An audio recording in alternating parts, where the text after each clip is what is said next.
So good morning to all of you, ladies and gentlemen. Namaskar. And myself, Vimi Chaudhary, I'm the facilitator of this meet. But it gives me immense pleasure, in fact, a great honor to be amidst the people who stand extremely passionate and very dedicated and committed towards the cause and the effect of plant-based foods.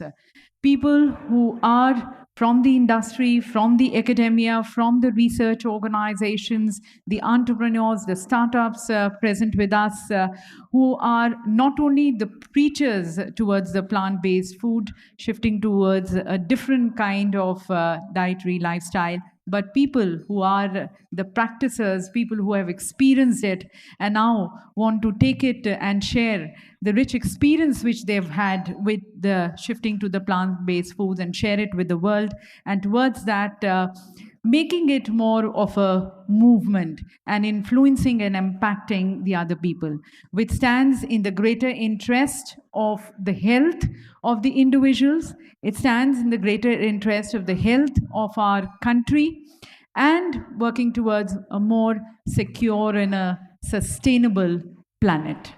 So thank you and welcome on behalf of the organizers, the Plant-Based Foods Industry Association. Welcome to its very first event, the maiden event of the Plant-Based Foods Summit. And as this is a maiden event of the association which was formed just 4 to 5 months back, all of them, Mr. Sethi, who's the executive director, along with the members, they stand extremely passionate about it. They are driving the cause of plant-based foods. And the very excited and exuberant team present here are slightly nervous also because this is their first step. So thank you for that support. Your presence here definitely gives them a lot of encouragement and support. And this summit, ladies and gentlemen, as we start today, it stands extremely important for this is being organized in a very significant year for our country. As you know, this year we are celebrating 75 years of our independence, Azadi Ka Amrit Mahotsav. And our Honorable Prime Minister had said that the next 25 years are going to be extremely crucial for all of us. That's the Amrit Kal, where all of us need to come together as individuals, as organizations, as associations, as industry people, as academia and research people, towards leading India in all sectors of the economy, making it a distinguished force in all sectors of the economy and placing India onto the global map. And towards that, your presence here, your contribution is going to be making a difference. So thank you for that. And the summit, if you see, is also going to be supporting the clarion call which the Honorable Prime Minister has given towards doubling our farmers' income, towards providing employment to the people, towards increasing our exports, towards driving a more climate-sensitive, clean, green growth for our nation, towards also being sensitive to the animals.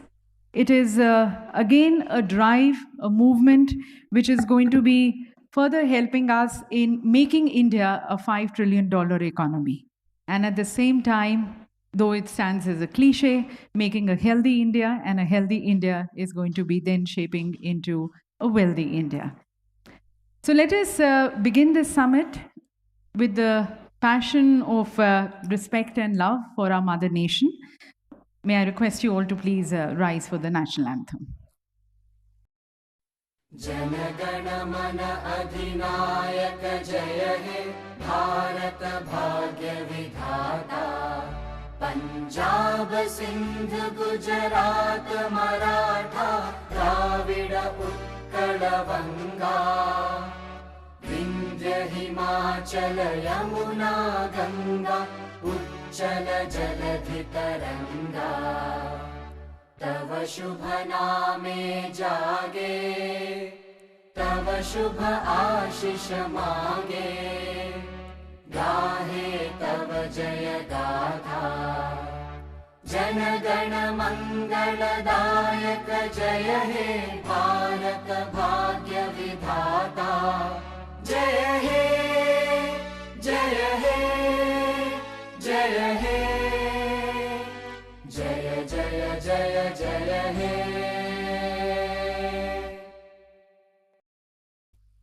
Jai Hind. Please take your seats, ladies and gentlemen.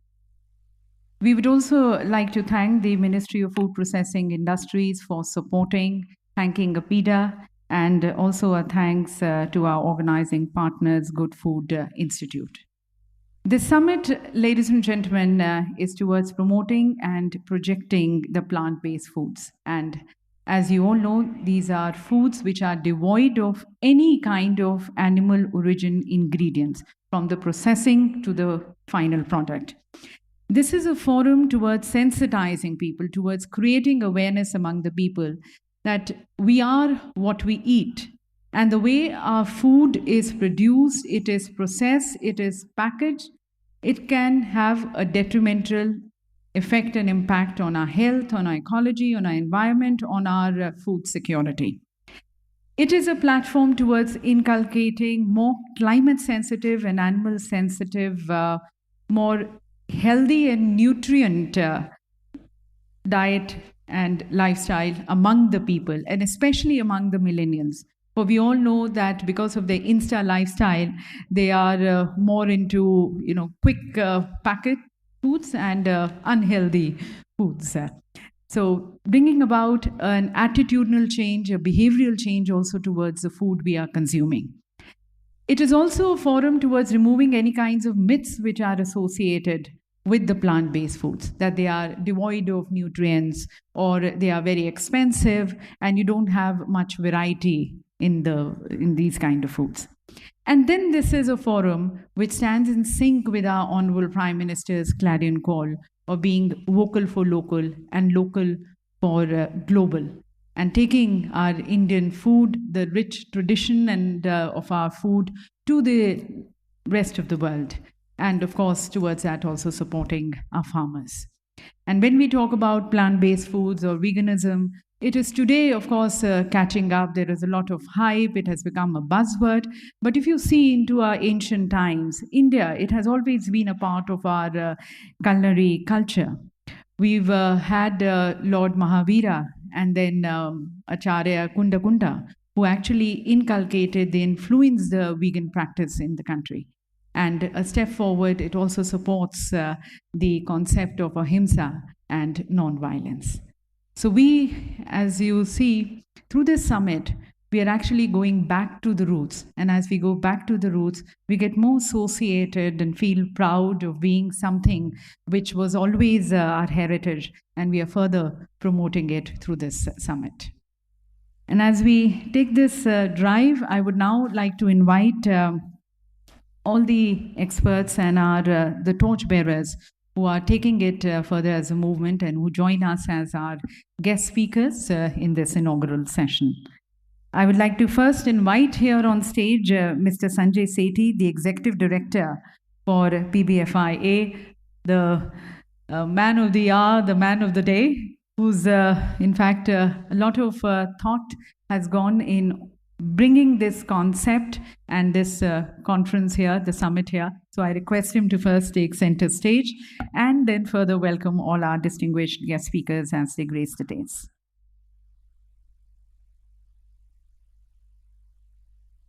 As I said, this is a maiden summit. It means a lot to the entire team. So good wishes and congratulations to Mr. Sethi. And may I now request him to please welcome on stage Secretary APEDA, Dr. Sudhanshu. Request Dr. Sudhanshu, inviting him here to please grace the dais. Many thanks to APEDA for supporting the summit and our good wishes, good, healthy, sustainable, green wishes, form of this plant, welcoming Dr. Sudhanshu. Again, a very important role which he has played. His support stands immense towards this event. Inviting Ms. Inushi Sharma, the Executive Director of FSSAI,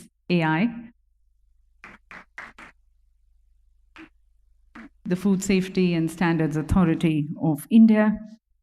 So the food which we are consuming, the food which we are promoting, it stands vetted by the organization. Inviting now the CEO of BBFA USA, Ms. Rochelle Dreskin.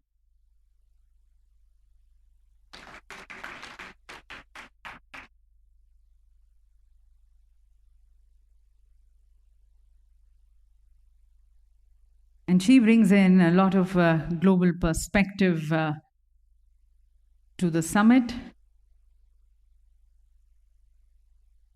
And visible is India, where do we stand, and the way forward. Inviting now our next eminent guest speaker, Dr. Chinde Vasudevappa, the Vice Chancellor of NIFTEM. So as I said, we have, this is a well-thought, well-researched subject. We are also going to be releasing a report, and we are glad to be joined by Dr. Vasudevappa, the Vice Chancellor for NIFTEM, a very renowned academician.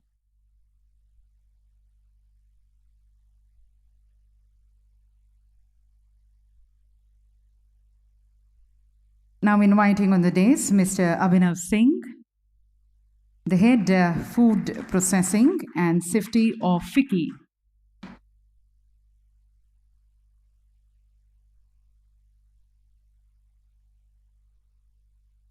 So we have the Chamber of Commerce and Industry, whose support we have. May I now request Mr. Ashu Fake to please join us here on the dais. The head Frozen and Fresh Foods, ITC. Okay, I believe he's going to be joining us. Mr. Abhishek Sinha, the co-founder and CEO of Good Dot.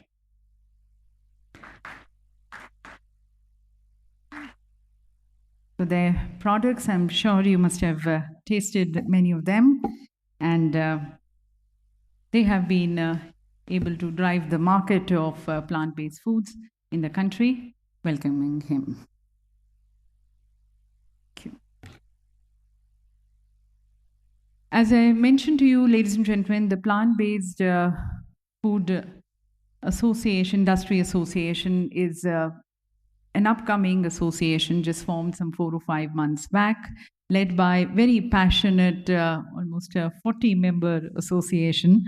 And they are there towards mainstreaming the plant-based foods by focusing on all verticals, all dimensions, from research to leveraging technology, capacity building, also case studies, supply chain business solutions, policy advocacy. So let's further gain insights into the very vision and the mission and the approach which the association is taking. And for that, I would like to invite Mr. Sanjay Sethi, the Executive Director of PBFIA. He, ladies and gentlemen, is a name to reckon. He's the winner of Chief Sustainability Officer of the Year Award, the Africa Food Prize Awards. Mr. Sethi has previously set up sustainable food businesses in India, Middle East, Eastern Europe, South Asia, even in Africa, over his 3-decade-long career. He has been on the board of Sustainable Rice Platform, which is an initiative of the United Nations Environment and International Rice Research Institute. He was also a steering committee member of the Global Agribusiness Alliance of World Business Council for Sustainable Development, Geneva. And as the gracious host, I invite him for his words of welcome and also to kindly share his insights on the report findings, Dawn of the Plant-Based Age, India to lead the way to world food security and nutrition. Over to Mr. Sethi.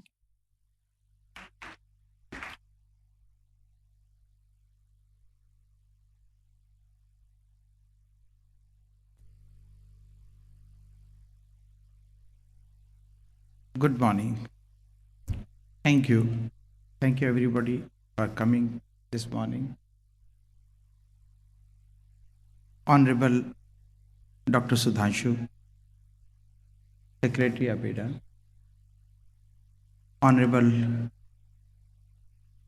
Shri Chande Vasudevappa, the Vice Chancellor of NIFTEM, Honorable Inoshi Sharma ji, Executive Director, Food Safety and Standards Authority of India, my respectable friend from the America, Rachel Dreskin, the CEO of Plant-Based Food Association from the USA,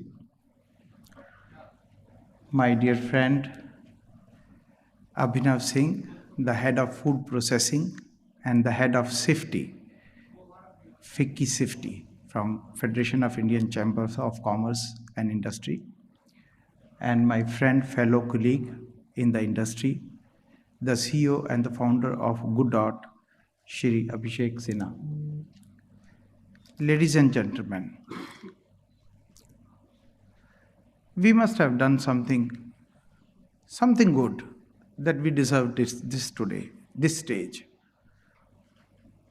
Thanks to the Ministry of Food Processing Industry and thanks to the APEDA that they gave us this stage today. We are an association of young boys and girls who have just come out of their colleges and they have set up their startups. Startup of an industry where people don't even understand what is the exact meaning of plant-based. The word plant-based is different for different people. For some people, word plant-based is that this is something which is not from animal origin. The food which has not come from the animal origin, whether it is meat or whether it is egg or whether it is chicken or whether it is seafood, whatever has come from animal origin, if it is not and if it is from the plant sources, this is plant-based. But for most of us, plant-based is our dal roti because that is what we have been eating, and that is plant-based. So while the whole world understands what exactly is plant-based, here it is, the industry has already come in and we are already 45 young startups who went to the Ministry of Food Processing, who went to the APEDA, who went to FSSAI, and they got this support, and immediately this association was formed. So I would like to now show a very, very brief presentation about our work today.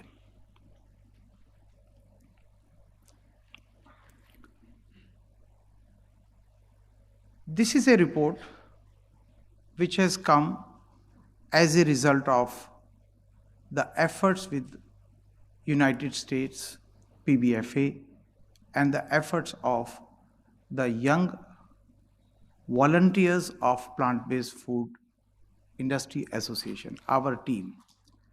Our team is a very small team.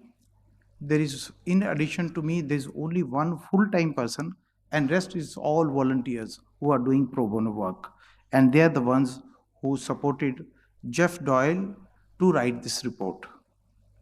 And this report was a result of a joint effort between India and US plant-based food associations. This position paper that we developed, it talked about not just about the global plant-based food industry, but also what is there in India and what is that we can do. And this report will be unveiled today and we will be able to give you a copy of that. I believe we have the report already here. So we would definitely request you to kindly take a copy while you go back home. There is a recent article about last week. It spoke about the coming food catastrophe as a result of what happened in Ukraine. And that is the opportunity which is there for India to feed the world, not just of the normal food, which is calorie-rich food, but also of the protein-rich food. India is already a big exporter of food. Indians are deficient in protein intake, but India is surplus in protein. What an irony. That means we are not consuming enough protein. So while we solve our own problem of protein deficiency, indirectly we also solve the protein deficiency problem of the whole world, because almost 1/3 of the protein deficient people in the whole world live in India. So that's what this whole industry is forming itself to be. We started from somewhere and we moved to a place where we are looking at how do we increase 40-gram protein intake of an average person in India and take it to 70 gram, which is about the recommended consumption. So we are able to now speak about how do we take this protein from various other sources, not just soya, not just oats, not just wheat, but also rice, also millets. So this is the main objective while we have come together. So with this, I would like to rest my case here, and I would request Vibi to take up the rest of the program. Thank you so much, and once again, thank you.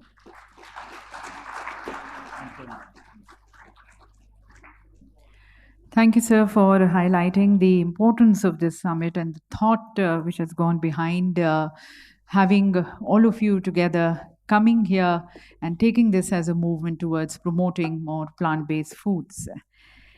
We now have the release of the report, and I would like to request Dr. Sudhanshu, respected Secretary APEDA, and Ms. Rochelle Dreskin to kindly release the report. If you can.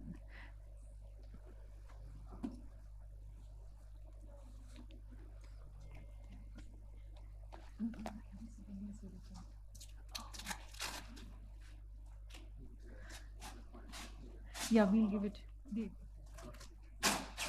If you can pass it on to the others also. सबको दे दो stage पर नहीं वो दे waiting give it to them. So this report, as you heard, this is a very well-researched report. It presents an overview of the international plant-based food market, including sales, consumer and investment, also as well as examples of leading companies and products, government's policy and investment landscape, overview of the current trends and highlights the leading companies in the field, early movers in the plant-based food industry at a glance, gives you an overview of the market trends, also case studies on the plant-based foods in a net zero Latin America, and then there are recommendations for the government of India to support the plant-based food sector. Thank you.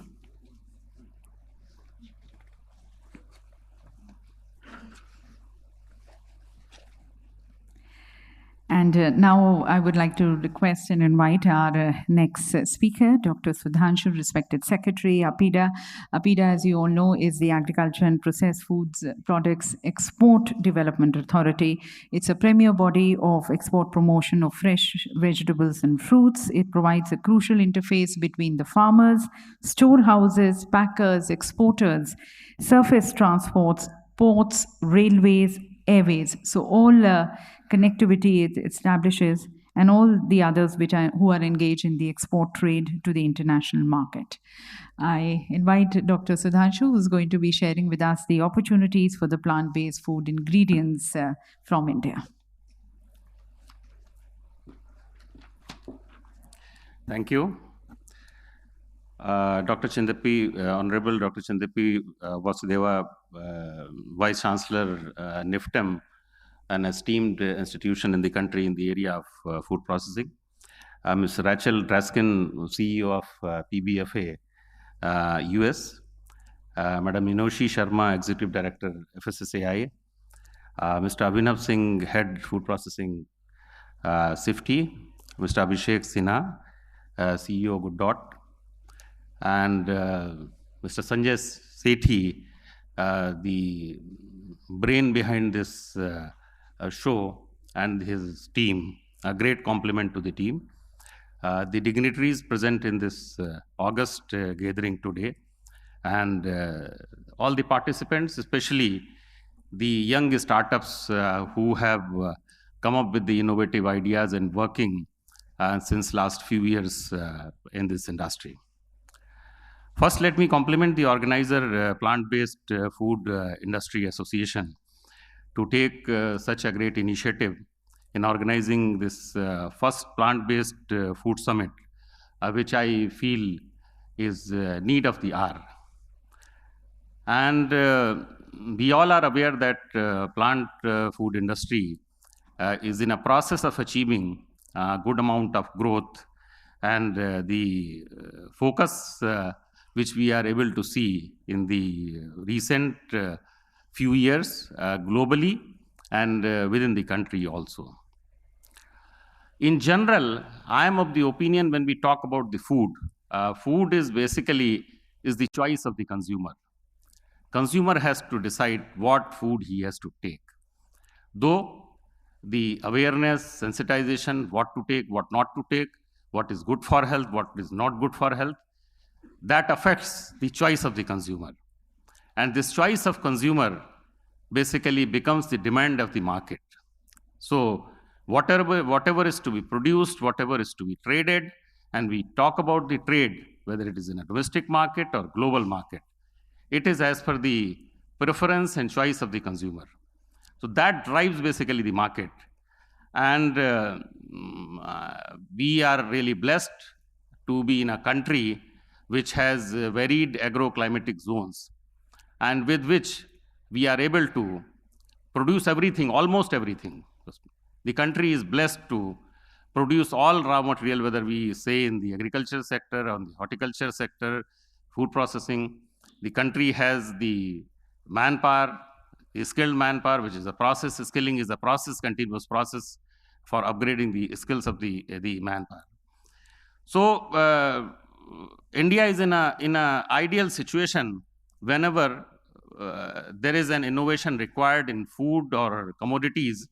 We have all in terms of the raw material, because in the global scenario we see there are large number of countries who have to import basically the raw material, then they value add, and then they produce food or the other products. India, in terms of commodities, if we say, we are a food surplus country in number of commodities. And in terms of horticulture, fruits and vegetable, if we say that India stands number 1, number 2, number 3, and the global production, and in some of the products in the global export also, which is really a strength of the country. And this strength enables us to lead in the global market, which we have been in the past, if we say in the last 10 to 15 to 20 years growth, India has established its footprint in the global market, and that has transformed the domestic market also. And as far as the quality protein raw material, such as, just to name few, chickpeas, soybean, rice, wheat, millets, lentils, and many more, which provides a good opportunity for India to take a lead in production of plant-based products, sensitizing the people in the country for taking such kind of food, so that because almost 80% the population which is protein deficient, and especially in that country where the abundant production of protein produce is there, so which requires sufficient amount of sensitization. And I think such kind of programs definitely starts the journey in sensitization of the people within the country, and publicizing the product in the global market also. With such kind of a strength, especially in the plant-based food products, there is enormous potential for having the investment opportunities due to availability of raw material and manpower, and which also affects the or makes the reduction in production cost. I think Honorable Minister has reached in the program. I need to stop and welcome on behalf of all the participants here. I would like to invite the compeer to take the stage from me and honor the Honorable Minister. Thank you, sir. And ladies and gentlemen, we are very delighted and honored to have our Honorable Minister of Food Processing Industry, Shri Prahlad Singh Patel ji, joining us. As we've been saying, this is the baby step which the association has taken, the very first step. And the presence of the Honorable Minister definitely extends a lot of encouragement and confidence among the organizers and also to the entire industry. So thank you, Honorable Minister, sir. And may I request Mr. Sanjay Sethi to kindly present the plant. Again, our good wishes and our gratitude to the Honorable Minister as we take the movement of further promoting and projecting the plant-based foods. The presentation of this plant, a commitment also towards our sustainable development. माननीय मंत्री जी से मैं अनुरोध करना चाहूँगी कि इस छोटी सी भेंट हमारे पौधा स्वीकार कर हम सबकी शुभकामनाएं स्वीकार करें. बहुत बहुत आपका अभिनंदन, स्वागत. माननीय मंत्री जी से मैं अनुरोध भी करना चाहूँगी कि दीप प्रज्वलन कर हमारे आज के इस समिट का वे विधिवत उद्घाटन करें. Also requesting all on the dais to please join in the lighting of the lamp. As we light the lamp, we invoke the blessings of the Supreme Power. In India, we always believe that any work which is done by taking the name of the Almighty is going to be a success. So we first seek the blessings of the Supreme Power, move ahead, and with the lighting by everyone, that represents the sharing of knowledge and wisdom.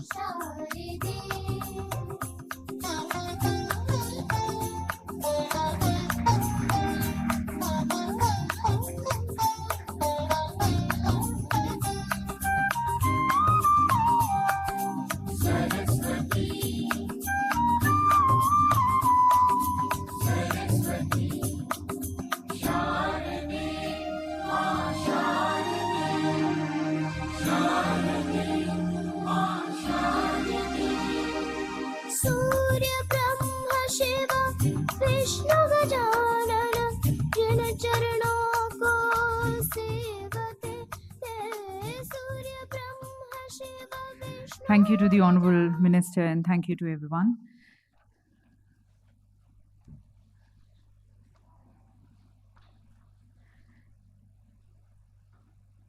And may I, before I request our Honorable Minister to address us all, if I can once again request Secretary APEDA, Dr. Sudhanshu. So probably you can continue with your address. Would you like to finish your presentation?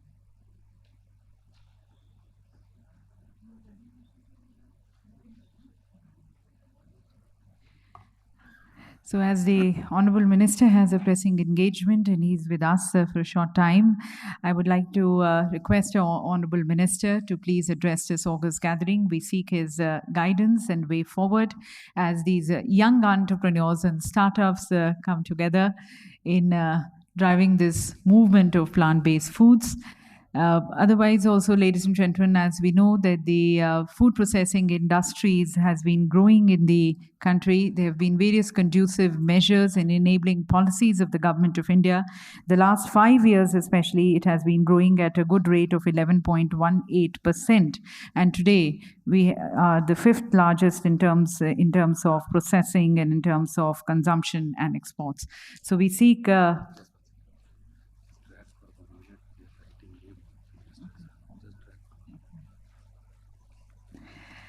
So the address of the Honorable Minister is going to be, through the various policies which the Government of India, the vision which has, especially the thought and the soch which our Honorable Prime Minister has towards supporting this industry, we look forward to the address of the Honorable Minister.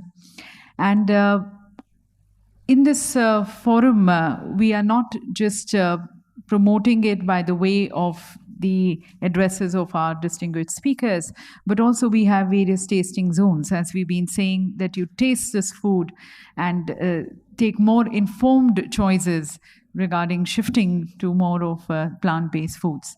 As was also spoken, it's always been our tradition, it's always been a part of our culinary culture.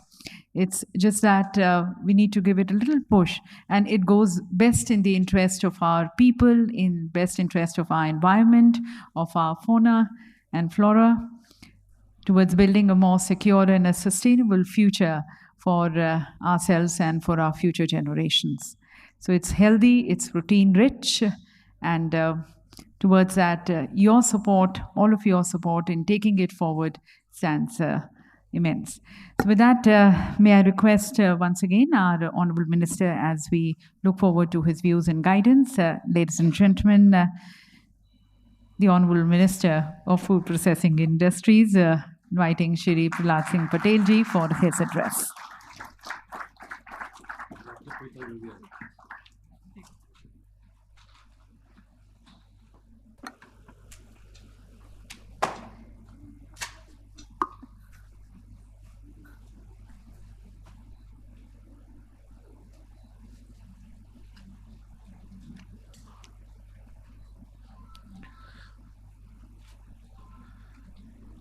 PBFIA और food processing मंत्रालय दोनों के सम्मिलित प्रयास से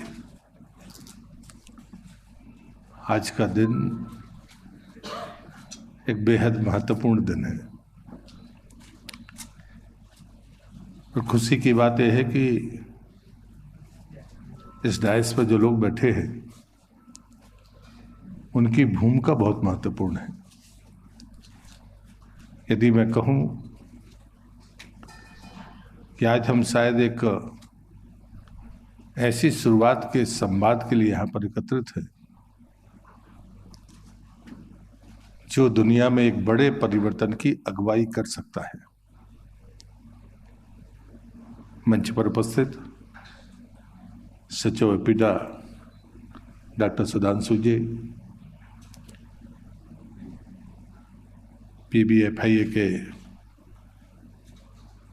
प्रमुख जिनने मुझे इस कार्यक्रम में आने के लिए चर्चा की थी, संजय सेठी जी, पचाई से जो हमारे लिए बहुत महत्वपूर्ण एक आगे के काम में मददगार होंगी, इनोशी शर्मा जी, फिक्की से अभिनव सिंह जी, गुड फूड से अभिषेक सिन्हा जी, हमारे निफ्टम के डायरेक्टर चिंदू वासुदेवप्पा जी, हमारे बीच में एक महिला प्रतिनिधित्व है जो हमने बात को उनको मेहमान भी कह सकते हैं, सुश्री रिचिल जैक्सन जी, आशु फाके जी, उपस्थित सभी भाइयों बहनों। जब प्रतिनिधिमंडल मेरे पास आया था तो मैंने उनको दो बातें कही थी। पहली बात मैंने कही थी कि व्यक्तिगत तौर से मैं आपका आंख बंद करके समर्थक हूं, क्योंकि जीवन में जो आहार का संयम है वो मेरे गुरुदेव की कृपा है। शुरुआती दौर में हम जिस परिवार में पैदा हुए वहाँ तो शिकार भी होती थी, लेकिन हमारे ग्रैंडफादर ने उन चीज़ों का प्रतिवाद किया और बाद में मेरे आराध्य परम पूज्य श्री वासी जी के सत्संग के बाद मेरे जीवन में एक अमूलचूल परिवर्तन आया। लहसुन भी नहीं खाना, प्याज नहीं खाना, बाकी चीज़ें नहीं लेना, नारियल भी नहीं फोड़ना, जो चीज़ हिंसा की प्रवृत्ति को बढ़ावा देती हूँ उन चीज़ों से दूर रहना। छत्री होने के बाद इन बातों पर अमल करना, जिसके घर में शस्त्रागार हो और वो इन बातों पर सोचने लगे, लेकिन ये दोनों चीज़ें साथ चल सकती हैं, इसका मैं उदाहरण हूँ। और मेरे आराध्य परम पूज्य शिवासी जी ने कहा कि जीव जीव आहार नहीं, जीव जीव आधार। कहना आसान है, लेकिन दुनिया में सबको अपने ढंग से खाने की और पीने की आज़ादी है। देश का कानून भी कहता है, दुनिया का जो जीने का तरीका है वो भी ये कहता है। लेकिन हमारी उपमाएं और हमारे उदाहरण, जब भी हम भारतीय संस्कृति की किसी भी मिसाल को देश और दुनिया के सामने रखते हैं तो वो सिर्फ एक जन्म तक सीमित नहीं होती। हम जन्म लेने वाले के बारे में भी सोचते हैं कि इसने अतीत में क्या किया होगा, जो अभी करता है वो बाद में क्या उसका परिणाम होगा, हम इसके बारे में भी सोचते हैं। हम सिर्फ वर्तमान के जीवन के बारे में नहीं सोचते। और इसलिए उन्हें एक बार बड़ी जोर देकर हमसे कहा, उन्होंने कहा कि जो प्रवृत्ति के अनुकूल जीते हैं वो खुद के लिए भी समस्याएं पैदा करते हैं और समाज जीवन के लिए भी समस्याएं पैदा करते हैं। लेकिन जो प्रकृति के अनुकूल जीते हैं वो खुद को भी मजबूत करते हैं और देश और दुनिया में एक बड़ी ताकत के साथ खड़े होते हैं। अब इससे भी कई बार लोग कहते हैं ये कष्ट है। ये कष्ट शारीरिक हो सकता है, कुछ समय पर तिरस्कार का हो सकता है, लेकिन आने वाली पीढ़ी के सर्वाइवल के लिए, आने वाली पीढ़ी के सुखद और संतुलित जीवन के लिए कुछ चीजें हमें छोड़नी होंगी, तब जाकर वो सर्वाइवल होगा। आपके अपने आने वाली संतति के बारे में शुभकामनाएं देने भर से काम नहीं चलेगा। अगर संसाधन नहीं छोड़े जाएंगे तो शुभकामनाएं काम में नहीं आएंगी। और इसलिए बुद्ध से जब पूछा गया कि आप अपने जीवन के बारे में क्या सोचते हैं, तो बुद्ध ने कहा कि मैं पिछले जन्म में हाथी था। ये सिर्फ कहानी नहीं है। उन्होंने कहा कि मैं पिछले जन्म में हाथी था, और बाद में उन्हें जो कहानी उनके बारे में बताई जाती है, ये कहते एक बार जंगल में आग लगी, हाथी आग से बचने के लिए जंगल से बाहर जा रहा था और अचानक एक गड्ढा आया और उसमें वो पैर रखने वाला था। तभी एक खरगोश उछलता हुआ आग से बचने के लिए उस गड्ढे में आकर कूद गया। हाथी ने वो पैर इसलिए नीचे नहीं रखा क्योंकि वो खरगोश उससे मर जाएगा। बाद में कहते हैं कि वो हाथी उस आग का शिकार हुआ और उसके बाद में वो मर गया। जब उसका जन्म हुआ तो बुद्ध के रूप में हुआ, जो दूसरे का जीवन बचाने के लिए अपना जीवन दांव पर लगाने पर नहीं कतराते। वो मनुष्य भले ना हो, लेकिन उनकी अगली जन्म की जो पीढ़ी होगी वो क्या हो सकती है, बुद्ध उसका उदाहरण है। मुझे लगता है कि सोचने के नजरिए में जो फर्क होता है उसके पीछे के कारणों को भी हमें जानना होगा। मैं कोई आध्यात्मिक प्रवचन देने के लिए नहीं खड़ा, लेकिन मैं बात को इसलिए कह रहा हूं कि हमें समझ में आनी चाहिए वो उपमाएं, वो कहानियां कि हम कहते क्यों हैं। और दूसरी तरफ हम अपने स्वाद के लिए न जाने कितने पशुओं की, पक्षियों की बलि देने के उदाहरण अपने सामने देखते हैं।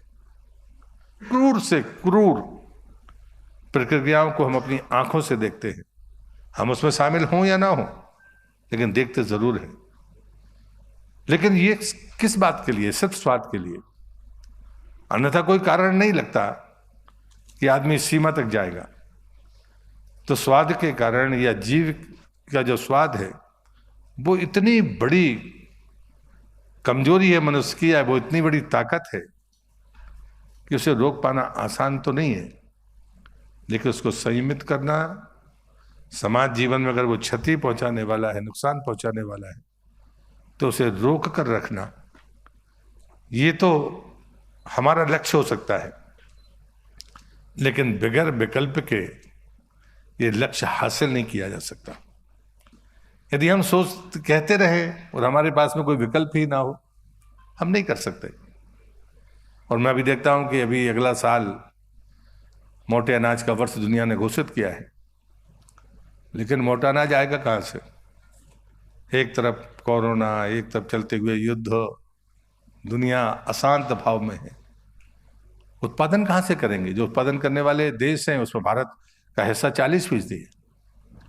लेकिन हम भी कैश क्रॉप की तरफ जा रहे हैं। बढ़ती आबादी, जनसंख्या का घनत्व, उन सब कारणों से उस मोटे अनाज की बजाय हम कैश क्रॉप की तरफ जा रहे हैं।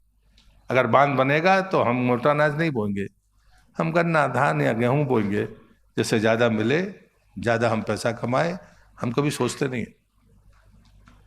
अब ये कंट्रोडिक्शन है, इसके बीच में संतुलन बनाना ये बड़ी बात है। जो टास्क आप लेकर यहाँ पर बैठे हैं वो तो और भी कठिन है।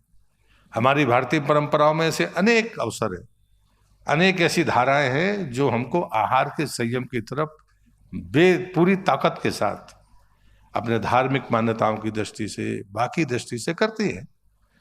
कोई कहता है शाम को मत खाइए, कोई कहता है कि जमीन के नीचे का मत खाइए। मतलब 10 परंपराएं आपको मिल जाएंगी। वैष्णव परंपरा और भी है जो और भी कठोरता के साथ कहती है, वो तो मांस से ज्यादा खराब लहसुन प्याज को मानती है। हो सकता है, हम इस बहस में नहीं पढ़ना चाहते, लेकिन अगर हम इन बातों को मानते हैं, लेकिन ये सच है कि कोई भी भारत की धरती पर पैदा हुआ कोई भी धर्म हो या दुनिया का धर्म, वो उपवास को सब अच्छा मानते हैं। खाली पेट रहकर साधने करने वाली प्रवृत्ति को सब अच्छा मानते हैं। ये तो सच्चाई है, एक रूपता तो है। इस सब के बावजूद भी कि लोग इतनी सारी बातें करते हैं, लेकिन इन बातों के मामले में हम शायद एक हैं। और इसलिए मुझे लगता है कि हम सब इस बात के लिए यहाँ पर आज आवाज उठाने के लिए, कुछ करने के लिए यहाँ पर उपस्थित है। हम बड़ी सामान्य बात शब्दों में कह देते हैं, जैसा हम खाएंगे वैसा हम सोचेंगे, जैसा हम सोचेंगे वैसा हम करेंगे, जैसा हम करेंगे वैसे हमारी आदत बनेगी, जैसी हमारी आदत बनेगी वैसी हमारी नीयत होगी, और जैसी हमारी नीयत होगी वैसे ही हम कुछ करने वाले हैं। तो मुझे लगता है कि ये तो बहुत सामान्य चीजें हैं। ये चीजें कोई मैं पहली बार कह रहा हूं ऐसा नहीं है, लेकिन दुनिया में जो परिवर्तन आ रहा है, उस परिवर्तन में भारत अगुवाई करने की स्थिति में है। उसके कारण है कि हमारा स्वभाव, हमारी आदत, हमारा संस्कार, हमारी जीवन शैली में जिन पैमानों को कहा गया, उनको हम माने या ना माने, लेकिन हमारी मान्यताएं उनके साथ टिकी हुई है। इसलिए मुझे लगता है कि हम चीजों को जब देखते हैं, लेकिन जब दूसरा पक्ष है कि हम दुनिया में जिन चीजों को पहुंचा सकते हैं, वो आसानी के साथ में अगर कहीं से उद्योग के रूप में या सप्लाई चेन के रूप में कहीं मिल सकती है, तो वो सिर्फ और सिर्फ भारत हो सकता है, जो तेजी के साथ अगुवाई कर मांग और पूर्ति के इस अंतर को पाट सकता है। आज यहाँ पर बैठे हुए लोगों को सिर्फ इसलिए नहीं कि हम क्या खाते हैं या हम क्या बनाते हैं, हमको उससे तेजी के साथ अगले कदम के बारे में सोचना होगा कि एक इंडस्ट्री के रूप में हम क्या मांग और पूर्ति के इस अंतर को भर सकते हैं। और जब मांग और पूर्ति के अंतर को भरने की बात होगी तो सिर्फ देश में नहीं होगी, फिर निर्यात होगा। जब निर्यात होगा तो उसके पैरामीटर्स होंगे, पैरामीटर्स में मदद करने वाला कौन होगा, तो फिर एपीडा और एफएसएसएआई दो ऐसे महत्वपूर्ण हिस्से हैं जिनको तय करना होगा। मैं पूछ रहा था, क्या हम अब तेजी के साथ में कुछ पैरामीटर्स को बनाने के बारे में सोचेंगे? मुझे लगता है कि ये डिस्कशन जरूरी है। हम कंप्लायंस को कम करके इस इंडस्ट्री को किस तेजी के साथ में ग्रो कर सकते हैं, हम इसकी ब्रांडिंग और मार्केटिंग के बारे में क्या सोच सकते हैं। दुनिया में ऐसा नहीं है कि हमारा भारतीय खान पान पसंद नहीं किया जाता, दुनिया में सबसे ज्यादा पसंद किया जाता है भारतीय खान पान, लेकिन उसके बाद भी हमारे पास कोई ऐसी कंपनी नहीं है भारतीय जो दुनिया में नाम रखती हो फूड प्रोसेसिंग के मामले में। कारण छांट दिए गए, सरकार ने माना कि मार्केटिंग और ब्रांडिंग में हम पीछे हैं, और जो हमारे पास में साइंटिफिक पैरामीटर्स होने चाहिए उसकी कमी है। और इसलिए फूड लैब के बारे में बहुत तेजी के साथ काम हो रहा है। जो भी पैरामीटर्स होते हैं दुनिया के, वो पूरी दुनिया में एक से नहीं है। यूएस के अलग हैं, बाकी अरब कंट्रीज के अलग हैं, यूरोपियन कंट्रीज के अलग हैं। 3 मोटे तौर पर ये 3 पैरामीटर्स, लेकिन हमारे मन में पता नहीं क्या है कि हम सारे पैरामीटर्स उन्हीं के मानकर हम भारत को चलाना चाहते हैं। अगर उन पैरामीटर्स के साथ चलेगा तो भारत का स्वाद नहीं रहेगा, फिर भारत का खान पान पसंद नहीं किया जाएगा। हाँ, हम ईमानदारी से लेके इसमें इतना फैट है, इसमें जैसे जिस बात के लिए आप बैठे हैं कि नहीं इसमें फैट तो है, लेकिन ये एनिमल फैट नहीं है, ये पौधों से ली हुई चीजें, ये चीजें हमें लिखनी होंगी, ये तो सच है। लेकिन पैरामीटर्स के बारे में मेरा पहला उस विभाग का मंत्री होने के नाते मैं अपनी दोनों जिम्मेदार एजेंसीज से कहूँगा, हमारे पास निप्टम जैसी संस्थाएं हैं जिसको अभी राष्ट्रीय दर्जा प्राप्त हुआ है, मैंने उनसे भी कहा है हमें रिसर्च किस नाते करना, हमें कुछ नहीं करना, जो हमारे पुराने लोग अपने ढंग से बनाते रहे हैं उनको कंटेंट को एक बार प्रमाणिकता के साथ लिखना। किसी को खाना है तो खाएगा, नहीं खाना तो नहीं खाएगा, लेकिन जो उसमें लिखा है वो 100% सही है। और इस बात के लिए एक PIL स्कीम प्रधानमंत्री जी ने इस साल से जारी की है और 10,900 करोड़ रुपया 5 वर्ष में बड़े इंडस्ट्रीज को, मगर वो भारतीय कंपनी होना चाहिए, फूड प्रोसेसिंग की भारतीय कंपनी। हम तो अभी नए हैं, हमारा तो अभी चलना शुरू हुआ है, लेकिन जो पहले से काम करने वाले लोग हैं वो दुनिया में कोई भारतीय कंपनी अपना नाम रोशन कर सकती है क्या? और इसलिए मुझे लगता है कि आने वाला समय इस उद्योग के लिए बहुत महत्वपूर्ण समय है। और मैं आपसे यही प्रार्थना करूंगा कि आज इस दिन भर के संवाद में, चर्चा में, इस कॉन्फ्रेंस में कुछ जीस्ट निकल कर आना चाहिए। और मुझे लगता है कि जो संस्थाएं यहाँ पर बैठी हैं उन्हीं को ये सारे काम करने हैं। लेकिन बार बार प्रधानमंत्री जी कहते हैं कि कंप्लायंस नहीं कम करोगे तो जो काम 15 दिन में हो सकता है उसको 15 महीने लग जाएंगे।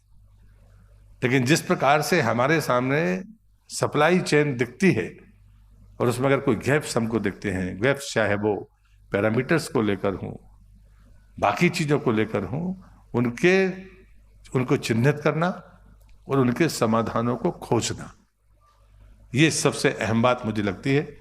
और इसलिए मैं बहुत लंबी बात नहीं करती हूँ, अपनी बात में यहाँ समाप्त करता हूँ, लेकिन वहीं से समाप्त करता हूँ जहाँ से मैंने शुरू किया था कि जो जीव है उसका जो स्वाद है वो बहुत महत्वपूर्ण है।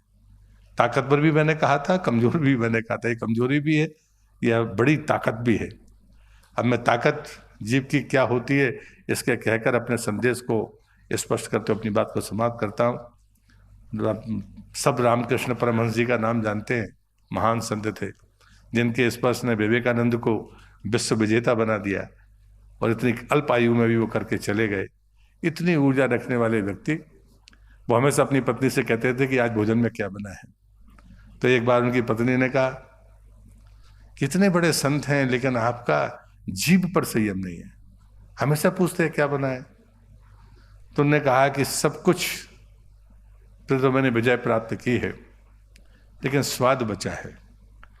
तो जब तक स्वाद है तब तक ये जीवन शायद चलेगा। कहते एक समय उन्होंने कहा कि मेरे खाने की इच्छा नहीं है। उनकी पत्नी ने रो दिया। वो समझ गई कि जीव का स्वाद जब छूट गया है तो उनका जीवन भी छूटने वाला है। वो कुछ दिनों बाद रामकृष्ण परमहंस नहीं रहे। जीव का स्वाद जरूरी है, लेकिन वो कमजोरी ना बने। और जीव का स्वाद पर जिसने अंकुश लगाया वो महान भी होता है और वो आने वाली परंपराओं को बनाने वाला होता है। रामकृष्ण परमहंस उसके उदाहरण है। जीव उनकी कमजोरी नहीं थी, जीव उनके जीवन का, जीव का जो स्वाद था उनके जीवन का आधार था। लेकिन वो जो देकर गए वो इतनी बड़ी यात्रा है, शायद हम उसके ही पथिक हैं। मैं आप सबसे ये कहूँगा कि हम प्लांट बेस्ड जितने भी हमारे आइटम्स हैं उनके बारे में आज मनन और मंथन करें, लेकिन हमको व्यावसायिक और औद्योगिक दृष्टि से अपने नज़रिए को देखना होगा।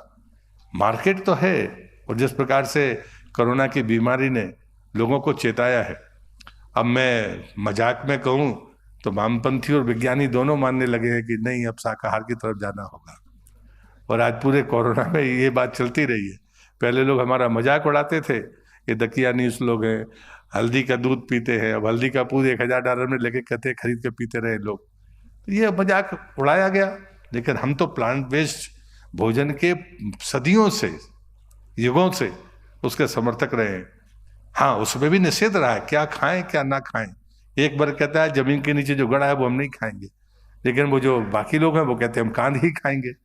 तो ये फर्क हो सकता है, लेकिन प्लांट बेस्ड जो भी हमारा भोजन रहा है, आहारचर्या रही है, वो भारतीय संस्कृति की सबसे बड़ी ताकत है। और इसलिए मुझे लगता है कि ये एक बेहतर समय है, एक अच्छी शुरुआत है। इसलिए वो मिले थे तो मैं व्यक्तिगत तौर से इस अभियान का समर्थक हूँ। व्यक्तिगत तौर से, मंत्री होने के नाते मेरी अपनी मर्यादाएं हो सकती हैं, लेकिन मंत्री होने के नाते मैं ज़रूर कह सकता हूँ उद्योग के रूप में आप सशक्त हों, आप तेजी के साथ आगे बढ़ें। हमारी संस्थाएं, चाहे एपीडा हो, चाहे FSSAI हो, चाहे फूड प्रोसेसिंग मंत्रालय हो, आपके साथ कदम से कदम मिलाकर आपकी मदद के लिए तत्पर रहेगा। बहुत बहुत शुभकामनाएं। आपने बुलाया, बहुत बहुत धन्यवाद। वंदे मातरम।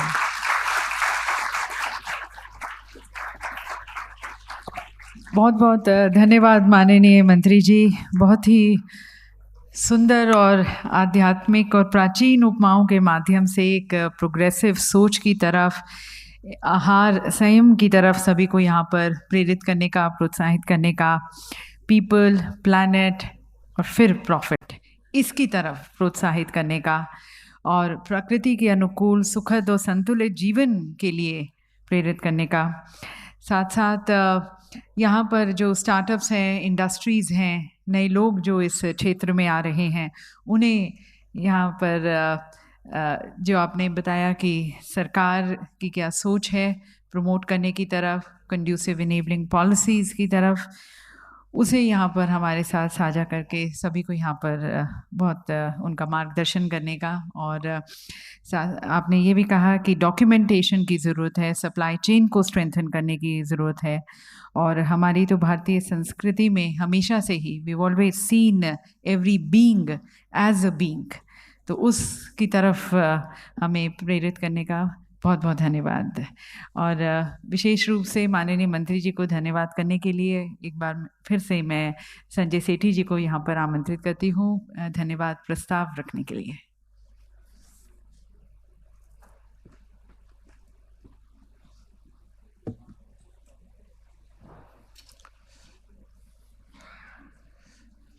आदरणीय श्री प्रहलाद सिंह जी पटेल, आदरणीय मंत्री जी, 15 मार्च को हम आपके घर आए थे। जब हम आपके घर आए थे 15 मार्च को, तो हमारी संस्था के उस समय 15 मेंबर्स थे, और आज हम यहाँ खड़े हैं तो हमारे 45 मेंबर हैं। तो सिर्फ 2 महीने में हमारे 15 मेंबर से 45 मेंबर्स तक जब पहुँच गए, तो उसके पीछे बहुत ही सिंपल सी बात थी। जब हम मंत्री जी के पास गए, 2 महीने के अंदर ही बनते ही चले गए, तो मंत्री जी ने हमें 3 बातें कही। आदरणीय मंत्री जी, मैं आपको उन 3 बातों का याद दिलाना चाहूँगा। मंत्री जी ने पहली बात ये कही कि मुझे प्रधानमंत्री जी ने कहा है कि इन लोगों की मदद करो। दूसरी बात उन्होंने ये कही कि हमारे घर में तो मैं कांदा और लहसुन भी नहीं आने देता। तीसरी बात उन्होंने ये कही, जो कि हमें बहुत ज़्यादा टच की हुई, उन्होंने ये बोला कि मेरी बिटिया भी वीगन है। तो हमें ये लगा कि आज हमें इस इंडस्ट्री को एक बड़ा मिल गया। उस दिन से आज है, हम उसी एनर्जी के ऊपर, उसी खुराक के ऊपर हम चल रहे हैं। मंत्री जी, पूरे देश में, पूरे विदेशों में भी जहाँ जहाँ पर भी इंडिया के प्लांट बेस्ड फूड इंडस्ट्री की चर्चा हो रही है, मंत्री जी वो आपको तहे दिल से धन्यवाद करते हैं। This industry thanks you from the bottom of the heart, because you have come like a father for the plant-based food industry. They have really liked it that when we were being pushed by the big brothers in the family, जैसे कि एक छोटा शिशु बच्चा आता है, 1 महीने का है, 2 महीने का है, तो उसका बड़ा भाई उसको प्यार से खिलाता है। तो यही मेरी एनिमल सोर्सेज की इंडस्ट्रीज के बाकी जो हमारे सीनियर इंडस्ट्री कोलिग्स हैं, उनसे मेरी यही गुहार है कि घर के बड़े बच्चे हैं आप, अब हम पैदा हो गए हैं, हमें उंगली पकड़ के हमारी मदद कीजिए। हमें किसी भी तरह से कंपटीशन ना देखिए, क्योंकि हम तो बिल्कुल ही छोटे हैं। 100 साल लगेंगे आपके बराबर आने खड़े हुए, शायद 50 लग जाए, शायद 25 लगे, लेकिन 10 साल में कुछ नहीं होने वाला खास। हाँ, इतना जरूर है कि इस इंडस्ट्री में इतनी तेजी से पैसा आ रहा है। Everybody wants to invest in this industry. 45 member और हॉल में 300 लोग, ये कैसे हो गया? इसका मतलब ऐसा है, there is something which the logic does not understand, but our heart understands. There is something which connects with the sustainability, regeneration, health, and humanity and ethical thinking for जीवों के लिए एक जो सोच है. जब भी मंत्री जी हमने इस टॉपिक की कभी भी किसी से बात की है, बहुत ही जबरदस्त हमको सपोर्ट मिला है. We have only one full-time employee in our company, Medha Gupta, and rest all this what you see is with the help of volunteers, with the help of Ministry of Food Processing Industry. मंत्री जी, आप श्रीमती अनिता प्रवीण के जो team है, अतुल सक्सेना जी की team है, कुलदीप जी बैठे हैं, ये इन सब लोगों ने हमारी इतनी मदद की है, और अपिडा के चेयरमैन से लेके सब ने इतनी मदद की है. तो हम ये सोचते हैं कि इतनी मदद क्यों मिल रही है? There is something which connects with each and every heart. लोग हमको सपोर्ट कर रहे हैं, इसीलिए 2000 से ज्यादा लोगों ने आज इस रूम में आने की इच्छा जताई थी. लेकिन इस रूम की कैपेसिटी को देखते हुए और मंत्री जी की सिक्योरिटी को देखते हुए हमें 2000 में से 1700 लोगों को हाथ जोड़कर मना करना पड़ा, और हमने उनको यूट्यूब लिंक दे दिया. सो विद दिस मंत्री जी, हम आपको धन्यवाद करना चाहते हैं. We want to thank you, and there is 2 small little activities we want to perform before you go. First, I would request Rachel Dreskin, my colleague from the Plant-Based Food Association of the USA, to give a memento to Honorable Minister.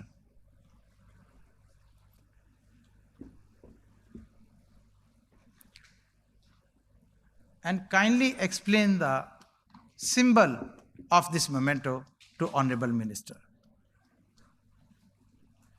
Now I also want to request all the women entrepreneurs to kindly come on stage.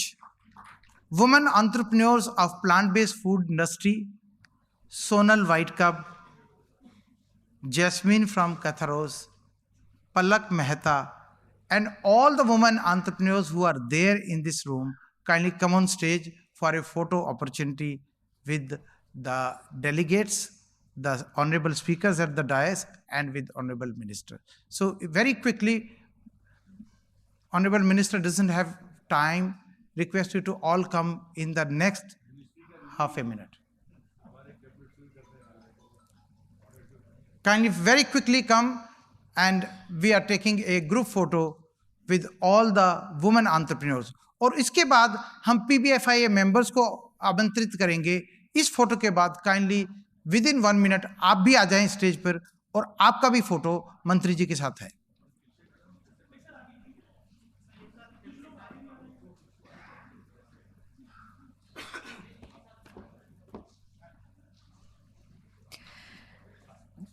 जितनी भी इस सभागार में हमारी महिला उद्यमी हैं, उनसे हम निवेदन करना चाहेंगे कि आप मंच के सामने आकर, थोड़े मंच के ऊपर और थोड़े मंच के सामने आकर इस ग्रुप फोटोग्राफ का हिस्सा बने. Requesting all the women entrepreneurs to please join in this group photograph. वो leading this movement in the country.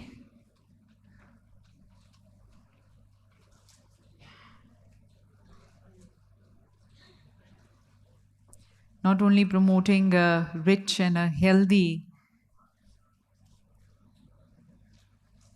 culinary and dietary diet in the country, but and also at the same time the also PBFI impacting members to kindly come on stage.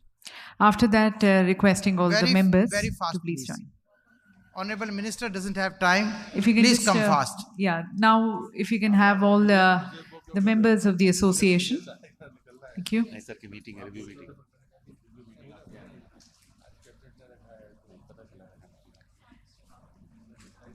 Maybe now just the members here on the dais, please. So as Mr. Sethi said, started with few people coming together, like-minded people. जब माननीय मंत्री जी के पास गए तब 15 members थे और आज 45 members. इतने छोटे समय में इतने और लोग जुड़ते गए हैं और ये इसलिए हो पाया है कि कहीं ना कहीं वो दिल से जुड़ना हुआ है. Shri Atul Saxena ji, Shri Atul Saxena ji, kindly come on stage please. एक भाव, एक सोच को ये समिट प्रमोट कर रहा है, ये इंडस्ट्री प्रमोट कर रही है.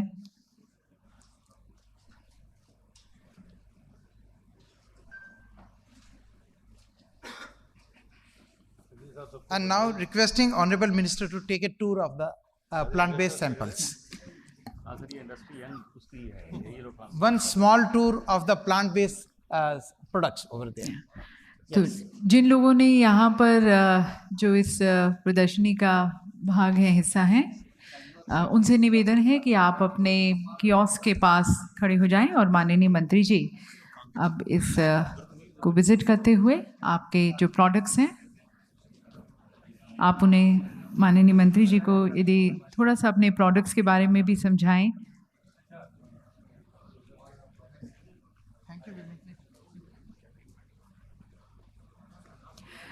May I just request the others to kindly remain at your seats, please?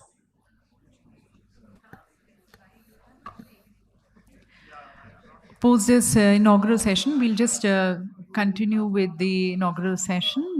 Just a little short break as the Honorable Minister is just viewing the kiosk. And then we are going to be resuming here. Post this, we also have 2 panel discussions where we have again the experts sharing in their views and perspective. Post lunch, ladies and gentlemen, we have the B2B meetings. This hall is going to be, this part of the hall becomes the main hall. And herein we are going to be having B2B meetings, which is going to be post lunch.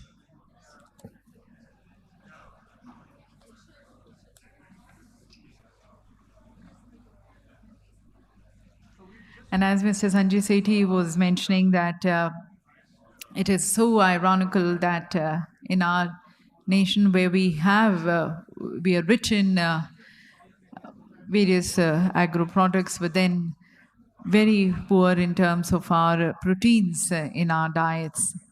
And towards that, the plant-based foods which are being promoted, they can be an alternative, protein-based alternative for the people. Many of the young entrepreneurs are showcasing, and it's not only, it's also the various desserts which are again plant-based desserts showcasing here. Towards that, a big thank you also to the hotel, to Le Méridien for supporting this plant-based movement here in their hotel. We see many banquets and hotels and restaurants now serving vegan food.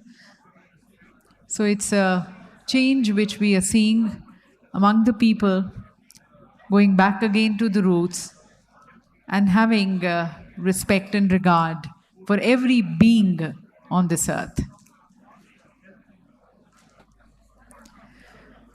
So once again, we thank our Honorable Minister of State for Food Processing Industries and the Minister of State for Jal Shakti, Shri Prahlad Singh Patel ji, for joining us, for supporting us, supporting the association personally and also as a minister.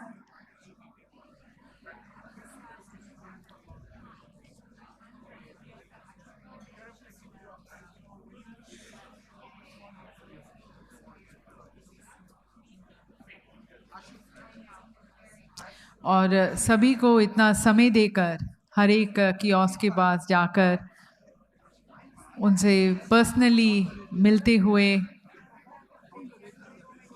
उनसे जानकारी लेते हुए सभी को व्यक्तिगत रूप से प्रोत्साहित करने के लिए माननीय मंत्री जी का हम पुनः धन्यवाद करते हैं.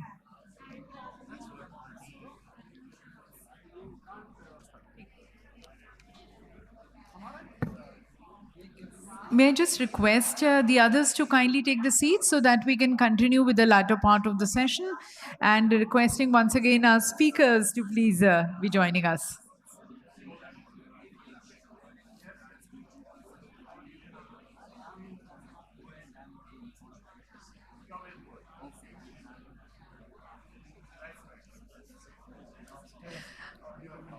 Can I just request people who are in the tasting zone to please join us back?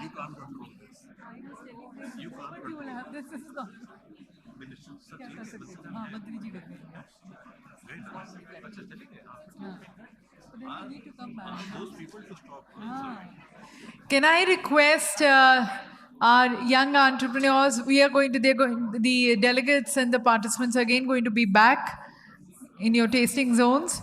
पर अभी के लिए आपसे निवेदन करना चाहेंगे कि प्लीज़ यदि आप बंद कर दें तो हम अपना आगे का जो सेशन है उसको कंटिन्यू रखें.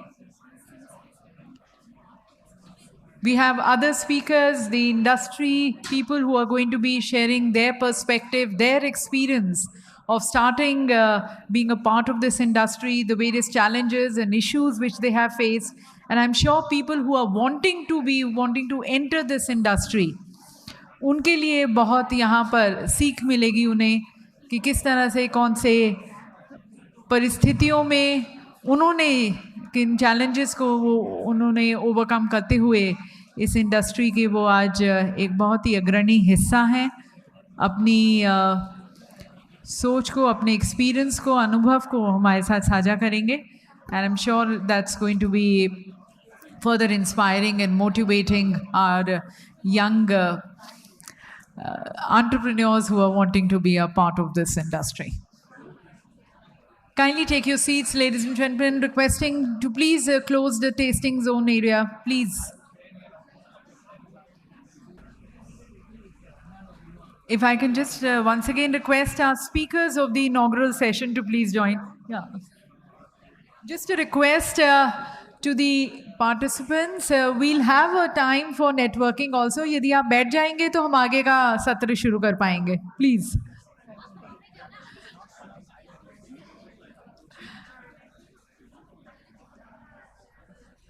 Okay, if you can connect later, one-to-one later. But right now, please take your seats. So I think माननीय मंत्री जी ने एक नई ऊर्जा सभी में यहाँ पर और एक जागरूकता पैदा की है. जैसा कि उन्होंने कहा कि प्रकृति के अनुकूल यदि आप चलेंगे तो एक सुखद और संतुलित जीवन की राह पर आप हैं.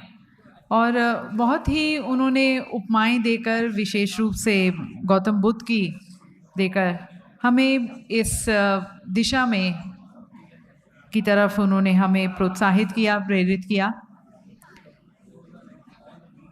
डॉक्यूमेंटेशन बहुत ज़रूरी है, इसके ऊपर उन्होंने विशेष रूप से जोर दिया कि we need to document especially the reasons, so as to encourage people towards this shift which we are promoting.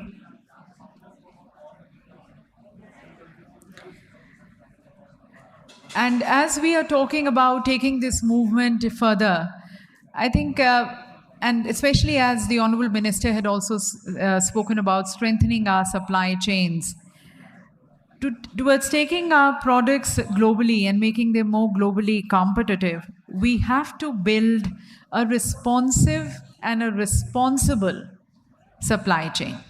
And towards that, the importance of documentation, the importance of compliance stands there. So we now have a presentation from Ms. Inoshi Sharma, the Executive Director, Compliance Strategy of the Food Safety and Standards Authority of India. She's going to be speaking to us on regulatory capacity building, collaboration, empowering strategies to ensure that our food is healthy for the people and it is healthy for the environment. I invite Ms. Inoshi Sharma, and once again requesting you all to kindly take your seats, and we If I can request you to take your seats so that we can have the attention to the presentation which is going to be made by our honorable speaker. May I request Ms. Inoshi Sharma to please join us for the presentation.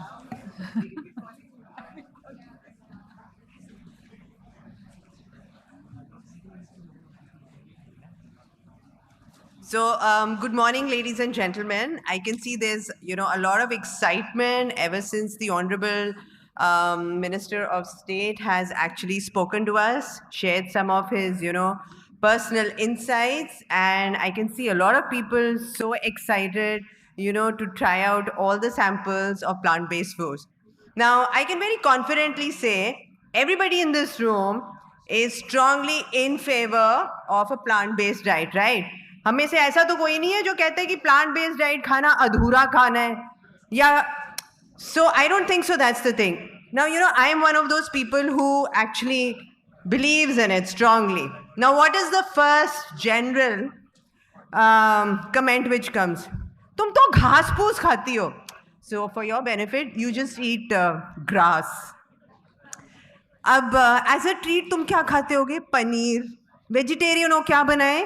So you're a vegetarian. What would you eat? Paneer, cottage cheese. अच्छा तुम लोगों को तो जहाँ जहाँ दम नहीं होता होगा ना, तुम लोग मीट तो खाते नहीं हो, तुम में तो जान ही नहीं होती है, तुम में तो प्रोटीन नहीं होगा, आयरन नहीं होगा. You must be lacking in, those things. You don't have energy. Protein तो मिलेगा ही नहीं. Otherwise also you won't have energy. So these are all the kind of things we hear at home. होता है ना, हम सबके साथ होता है. हम अपने फ्रेंड्स के साथ बाहर खाने जाते हैं तो वो कहते हैं अरे यार तेरे साथ क्या खाना खाएंगे यार, तू तो घास फूस वाली है यार, हम तो नॉनवेज खाएंगे, हम तो पार्टी करेंगे, तू क्या करेगी. So this is something so typical. So I must in fact congratulate the organizers for bringing so many like-minded people together, because here is a place where we actually will be making our own networks. We'll be having, our own space to talk and share our experiences. And then, maybe we can take this thing forward. Because, being from FSSAI, let me just tell you, okay, I'm actually getting a little distracted. Can I just ask, people at the back to be a little quiet? I'm so excited. It's so nice to see that. Anyway, I'll just continue. See, at the Food Safety Standards Authority of India, we are the apex regulator, right? So last year in September, we came out with the vegan logo. You must have all probably heard about it in the news. The vegan logo primarily is a V symbol, and in between it has a little leaf. And it is primarily there so that consumers can identify a product which is having a plant origin and it does not have animal source at all. Also, you already know there is a blue dot and a brown dot, which is already available in the market. So with the vegan logo, we at FSSAI are also, kind of recognizing that this is a new segment which is being introduced into the market and people are demanding for it. Now, for all the young entrepreneurs who are here as, FSSAI representative, I just want to tell you, if you are applying for a license or a registration, it is easily available on our FOSCOS website. It is an online mechanism which you do. And if you're applying for a registration, then within 60 days, if there are no questions asked, you should get your license. If it's a registration, within 7 days. Also, you can apply for the vegan logo and put it out across onto your package. What I also want to emphasize here is we have the labeling and the packaging display regulation. Now, sometimes in your zeal in starting out a new venture, please make sure you have not missed out on reading on it or are using terminologies which are not appropriate. For instance, you cannot use milk. You cannot say almond milk, you cannot say soy milk, you cannot say cashew milk. These are beverages because milk is an animal source or an animal origin. So this fundamental difference which is there, which is specified in our regulation, is something you have to be very, very careful of, because this would unnecessarily lead to enforcement or regulatory issues subsequently. The other thing which I wanted to mention here was, that at the FSSAI, we have a program called the Eat Right India Initiative. Now, the Eat Right India Initiative primarily talks about food which is safe, that means it's prepared in a hygienic manner, food which is healthy, which means it is local and seasonal, and food which is sustainable. So that means it's not just good for the palate, but it is also good for the planet. And that just does not mean you avoid plastics or conserve on water, but also in the long run, the food that you are having is sustainable or not. Now, when we talk about eat healthy, what we also lay emphasis is how we can reduce the amount of salt, fat, and sugar which is going into our product. So I had, in fact, the opportunity of tasting some of the products in the morning. And in some of the products, I gave a very honest feedback. I thought the salt content was too much. Now, FSSAI will be very soon coming out with its own regulations for high salt, fat, sugar, or what are the thresholds for those. Once those come, your product, where it falls, you will have to see. Now, if you're at a nascent stage of doing R&D, think about, some international standards which are already there, some international products, and you will realize vis-a-vis those products, vis-a-vis the products which are already available in India, our content of salt and sugar is much, much higher. Now, because this is a niche market, a lot of people who are going to consume it will already be people who are exposed to this product or are aware about this product, or are people who want to experiment, go for a better health opportunity, or just provide them with, a healthier option. It would be really nice if we could think about those things also. Another thing which I just wanted to, suggest to everybody here is, we have a lot of, products in our country, for instance, millets, which can easily be used, in experimenting with products. What has actually happened in the past few years is we have, ended up having a lot of products from outside and sort of made it a part of our daily routine. So, for instance, oats. Having oat breakfast, oat chila, oat upma, oat idli, it is so easy. So this oat is not indigenous here. It was something which we still import. It is still not grown. I mean, we started it, but it is something not indigenous. Similarly, quinoa, for instance, it is something which does not grow here. Now it is, but it was initially imported, and we have again started making into a pulao, into a chila, and so many other things. But we have somewhere forgotten our own indigenous millets. We are no longer utilizing those millets. Is it possible that in our products, we also introduce them and we try to showcase our millets as something out? It's so ironical. If I tell people, ji maine aaj roti aur बैंगन की sabzi khai, maine roti aur bharta khaya, I am very ghati. I am very, very indigenous. I am not cool at all. Oh, but I had baba ganoush and I had a pita bread. I sound uber. I sound extra cool. That's what's happening. How is it that our food is now facing a cultural shock? The food which we've been eating for centuries, the food which we've been cherishing for so many years, is no longer cool to eat. And that is exactly why the younger generation or our children find vegetarian food boring. Half the time, vegetarians don't eat all the pulses, lentils, the beans which are available in the country. Half the time, I talk to people, they don't eat vegetables. If I were to ask how many of you eat parval, tori, lauki, half of you will say, yuck, no, tinda. Maybe because it sounds like that. Maybe because tinda sounds tinda, kaddu sounds kaddu. But a pumpkin pie sounds like a pumpkin pie. But kaddu sounds kaddu. Pumpkin in Hindi is kaddu. So you tell somebody you want to eat kaddu, it's like, yeah, kaddu ka soup. But you say it's a roasted pumpkin soup. Wow, that sounds amazing. It's the same thing. It's the same thing. It's just the way it's written, right? So is it possible that our Indian dishes, the dishes that we've been eating for so long, probably we just market it in a different way with our own family, with our own friends, with our own kids? So then we don't have to, really look forward for some, really great dish every evening when we go back home. It's the same dish, but it's just called something else. And then we're like, wow. So these are all options which are available because you're all entrepreneurs here. I just feel there is so much that we have in our country which can be marketed, which can be promoted, which can be, told to the people about. It's just about marketing. And I think you are the best people. For any issues which you have with respect to the regulation, please be free to reach out to me. We have the FSSAI website on which our contacts and emails are available. And we would be happy to resolve any issues that you have. Thank you so much.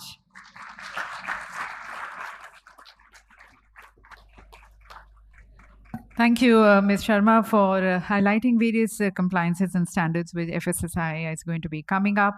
And also, in fact, giving a lot of tips to the marketeers and the young entrepreneurs, how to have, as you say, old wine in the new bottle. So same, our food stands so rich. It's just that market them in a different way, and you're going to be enticing and exciting people towards it. Thank you. And now, ladies and gentlemen, let's have a global perspective on the plant-based food industry. For that, I would like to invite Ms. Rochelle Dreskin, the CEO of Plant-Based Food Association USA. And this, ladies and gentlemen, is the single most important trade organization representing the plant-based food companies. Ms. Rochelle is, prior to joining PBFA, she was also the US Executive Director for Compassion in World Farming and Animal Welfare Advocacy Group. She also serves as a board member for the Global Animal Partnership for the Regenerative Organic Alliance. She's a graduate of the Northeastern University School of Business with a dual focus in marketing and entrepreneurship. So learnings from the global market of plant-based foods industry. For that, requesting Ms. Dreskin. Can we request tasting to stop for 10 minutes, the tastings? Because there's too much of noise. Yeah, if I can just once again request, please stop the tasting zone. I've just close that.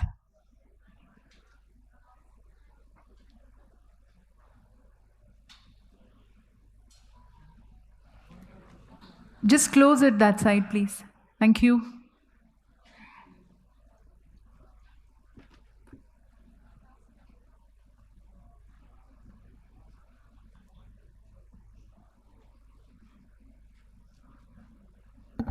Thank you. Wow, what a pleasure to be here. What an honor to be here. Thank you, Sanjay, for having me. My new partner, my new friend. I appreciate the invitation very much. And it is an honor to be amongst my fellow speakers today. And thank you to everyone for your hospitality and having us here. I arrived Sunday morning with my colleague, the board president of the Plant-Based Foods Association, Nicole Sopko. So we have spent several days here already, and what an experience. We had the opportunity to explore Agra, visit local markets. We've had some really exciting business meetings while here, and it has been an exhilarating experience so far.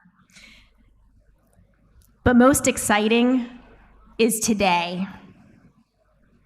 The support and enthusiasm from the industry, from entrepreneurs, from scientists, and the support of the government, illustrated notably this morning with the speech from the minister himself. It is an incredible time, and this certainly feels like an incredible day. So I'm Rachel Dreskin, and I am the Chief Executive Officer of the Plant-Based Foods Association and the Plant-Based Foods Institute. The Plant-Based Foods Association, PBFA, is the first and only trade association in the United States representing the interests of the plant-based foods industry. The group was formed in 2016 by the industry, and for the industry. 5 visionary leaders within the plant-based foods industry in the US came together and formed the board of the PBFA, one of whom is here today, Nicole Sopko, president of the board, who is a pioneer in plant-based meats. And it is such a pleasure to travel with her and have her here today. Thank you, Nicole, for joining.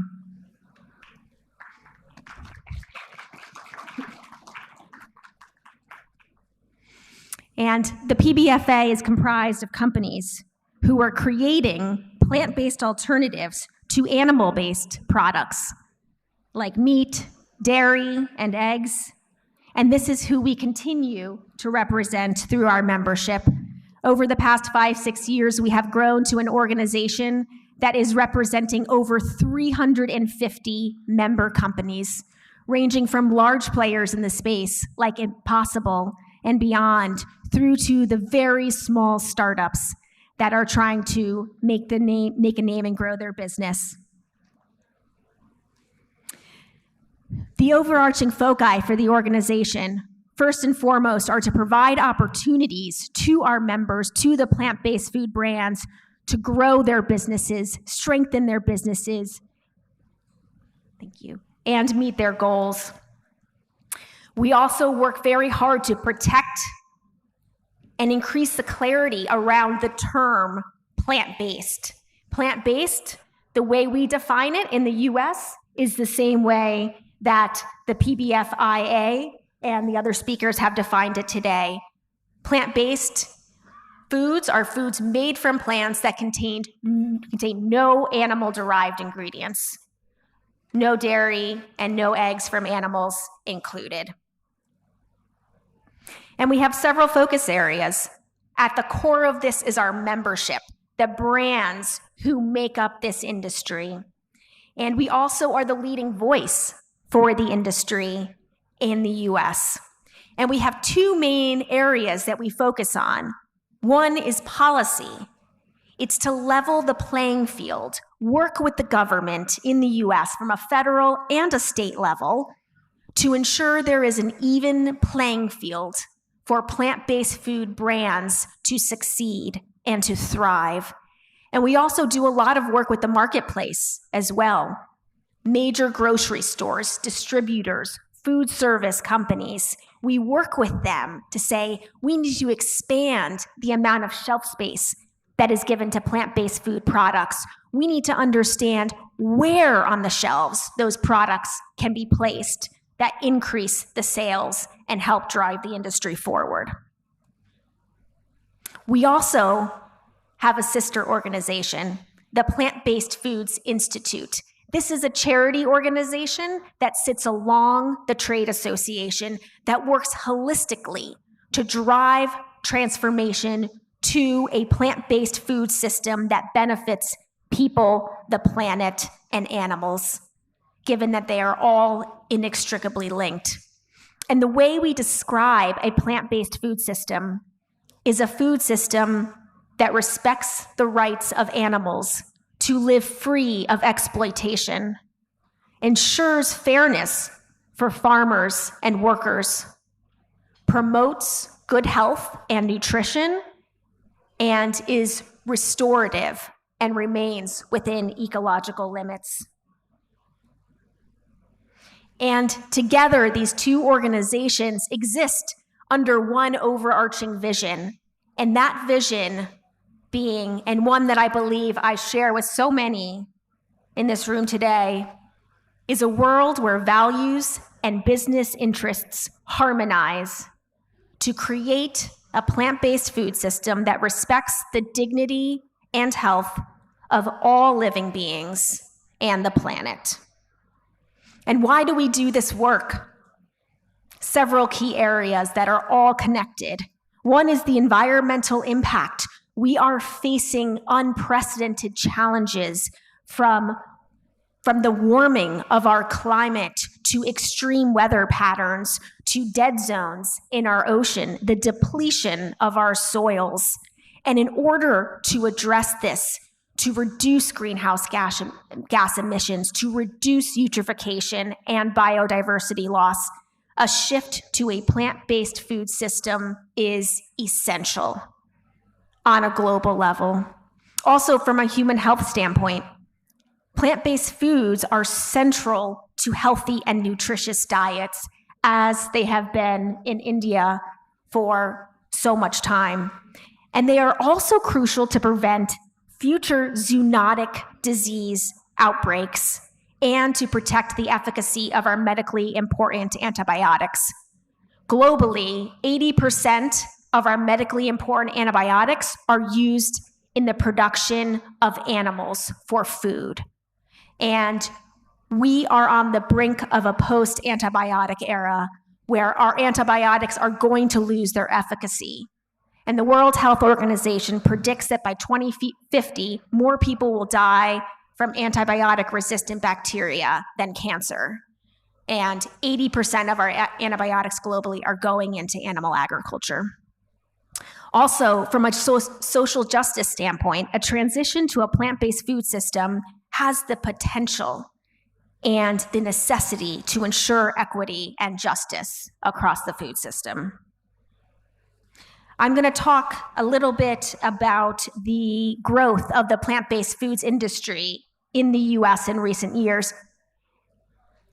As you can see here, in 2018, plant-based food sales out of grocery stores, retail outlets, were $4.8 billion in 2018. Not a small number, but fast forward to 2021, sales are now $7.4 billion in the US just out of grocery stores and retail outlets.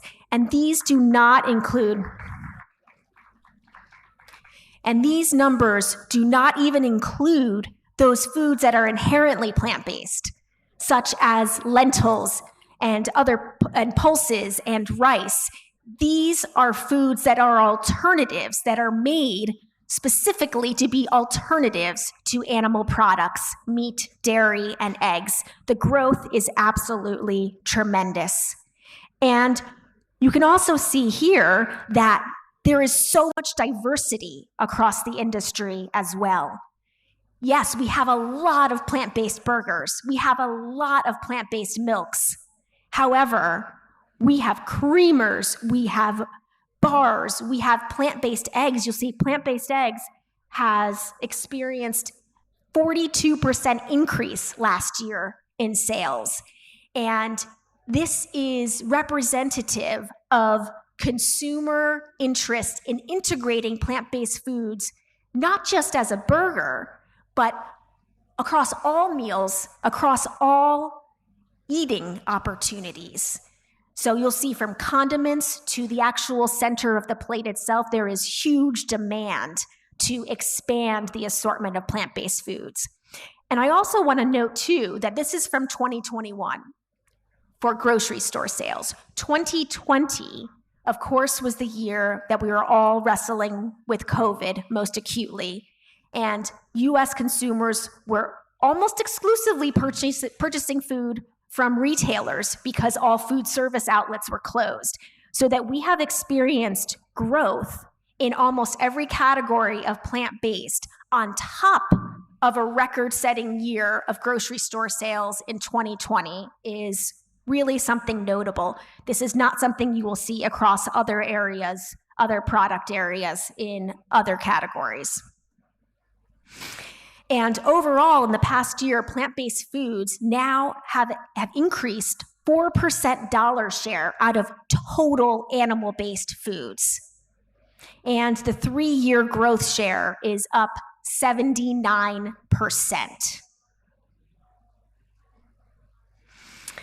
Now, I would also like to talk about the broadening opportunities that plant-based foods offers. So there is all this growth that I just spoke about. And with that growth, there is tremendous opportunity, particularly for India, in that I see there will be a huge amount of growth within this country for plant-based foods. And of course, plant-based foods require a lot of ingredients. to make those products and to supply these nutritious foods. And these opportunities are not just for businesses. There is opportunity for business, of course, but also through to the farmers who are growing the ingredients for these products.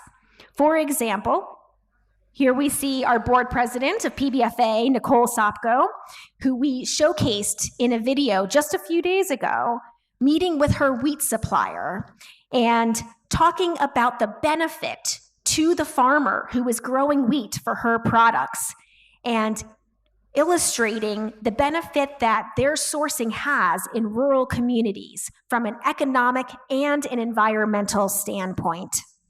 And we use these storytelling opportunities, and we highlight them when we work with the federal government in the United States, because it is useful to the government in deciding incentives and ways to further increase the vitality of our rural areas and communities.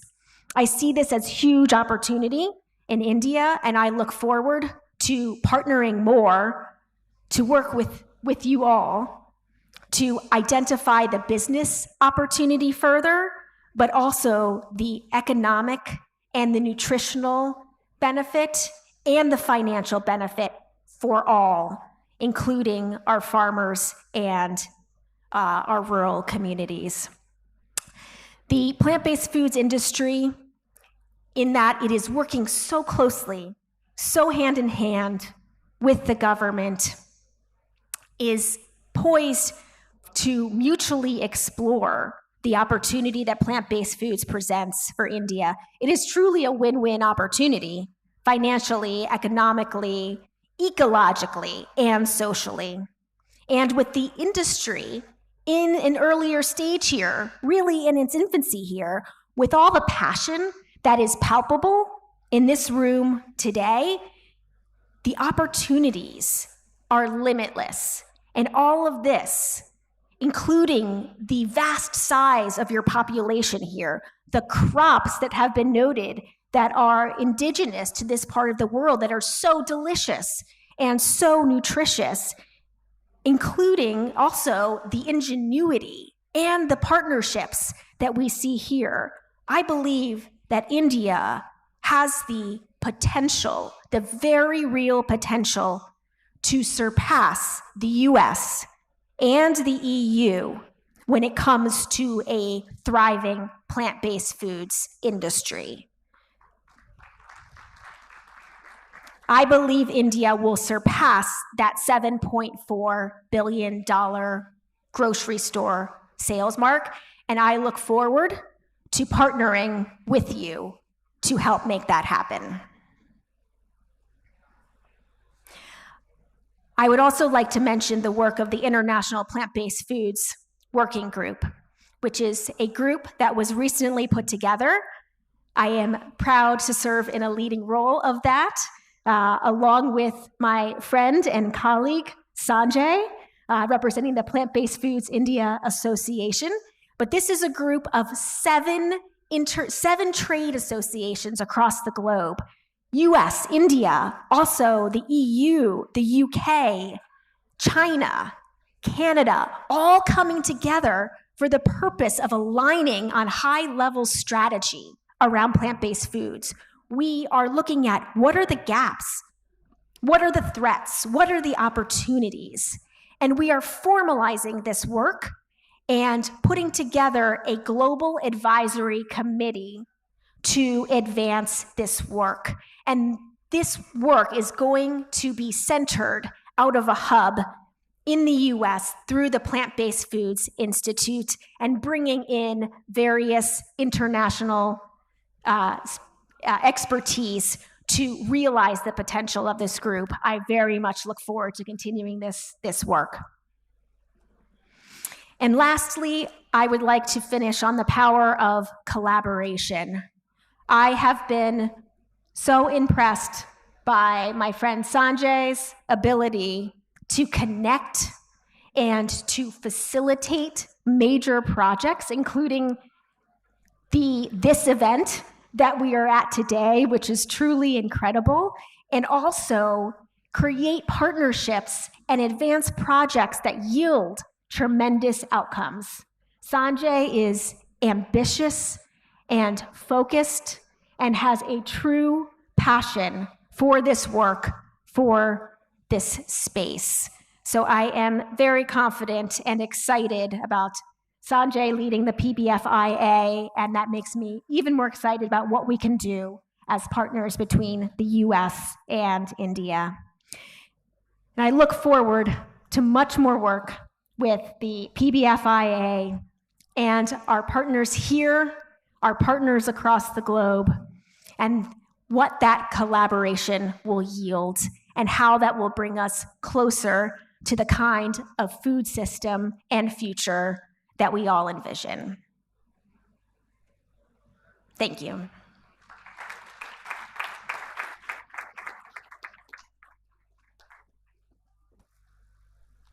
Thank you, ma'am, for your very inspiring address and seeing the potential in India, as you said, and stands as a great opportunity today for India to explore and exploit its indigenous and homegrown crops and plants, and then let your research, your science, your creativity, your collaborations, your technologies, and your nutritional insights revolutionize the Indian food market.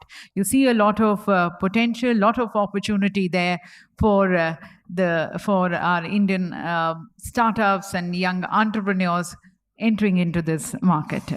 And thank you also for sharing with us the vision and the mission which Plant-Based Food Association has towards promoting the values and the business interest of the plant-based food industry, the companies, working very closely with the government, with the industry, academia, with the research organizations and the other forums. Thank you.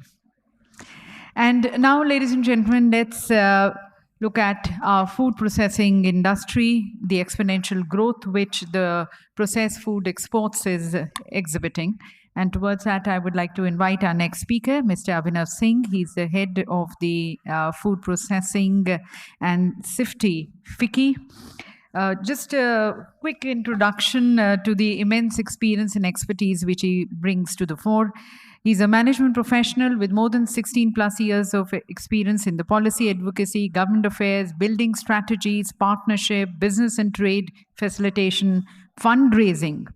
And in his current role, he's heading the FICCI Food Processing Division and SIFTI, Confederation of the Indian Food Trade and Industry. This is an allied body of FICCI, which was formed in 1985.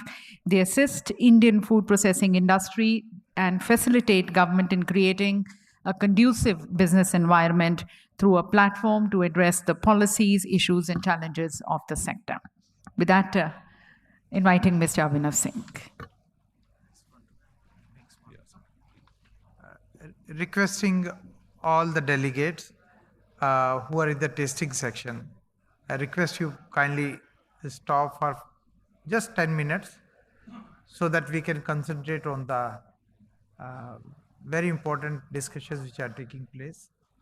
So request you to kindly stop the tasting for some more time. We have a break coming up very soon. Abhinav. Thank you so much. It's honor to be here in this August presence. We have Russell from the PBFI US, Mr. Shupake from the ITC, and my colleague Abhishek sitting on the dais. The energy in this hall simply says what lies ahead or what the future of this sector in the country and abroad.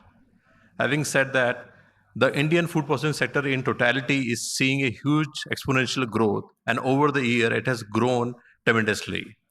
Going by the figure, by 2026, we expect the Indian food market to be touching USD $535 billion. That's a huge number, and I think the plant-based protein sector can also contribute through this number. Coming back to in totality, the Indian food processing sector contributes to 15% of the total food export. But if you look at the export of processed food industry globally, it's very minimal. It's hardly 2% of the global food export. There lies a lot of scope for Indian processed food industry to grow and to capture this huge market.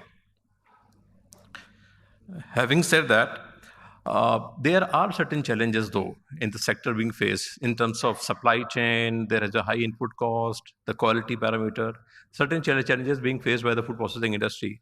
However, there is one challenge which everyone needs to be very critical about. That's the quality parameters. With passing time, every country is paying more attention toward the food safety and quality food products. That means the inputs which you are using in your manufacturing of food products should have meet the standard of the importing countries. And this is the why we have often seen some of the consignments getting rejected from India or in general itself. The problem lies with the MRL, the maximum residual limit, the pesticide issues that comes from the agricultural production. So at the moment, we do not have representative from Ministry of Food Processing Industry, but they need to champion this cause because nothing being added in the FBO. Mr. Ashupake will venture this. Nothing gets added in the manufacturing portals. If something coming as an agricultural input and being manufactured at the plant, the end product, if get tested, there's certain time their traceability. There are issues of pesticides in the end product, and hence your products become incompetent, it get rejected, and sometimes it's also bring a lot of negative value for the country in the global market. So this one area where everyone has to look out, and especially the startups, you need to be very particular about the ingredients you are using, from where they are securing, are they meeting quality standards. You need to get them tested as per the FSSAI norms twice in a year. Please do that, because if you don't comply with the food quality, food safety parameters, it will be difficult for you to achieve the market. Having said that, post-pandemic, we have seen a trend of consumer picking up more nutritious and healthy products. There are a lot of trends which are witnessing that they want safe, packaged, quality food products. They need food which is vegetarian, which is vegetarian. I mean, it's the healthy products. Alternate plant food products can certainly fill the gap. There is a demand for affordable meal kits for the needy.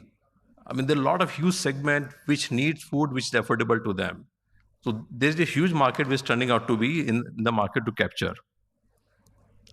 Apart from that, there are some other parameters also which are giving push for high demand of Indian processed food in the global market. Recently, there was Indian international awareness campaign was run, and India was announced 4th in the international cuisine preference. Imagine Indian international cuisine getting rank of 4 globally, and you see the market of Indian diaspora. We Indians are everywhere. 32 million figure only for Indian diaspora. So there's a huge market, and it's gradually growing and growing with every passing year.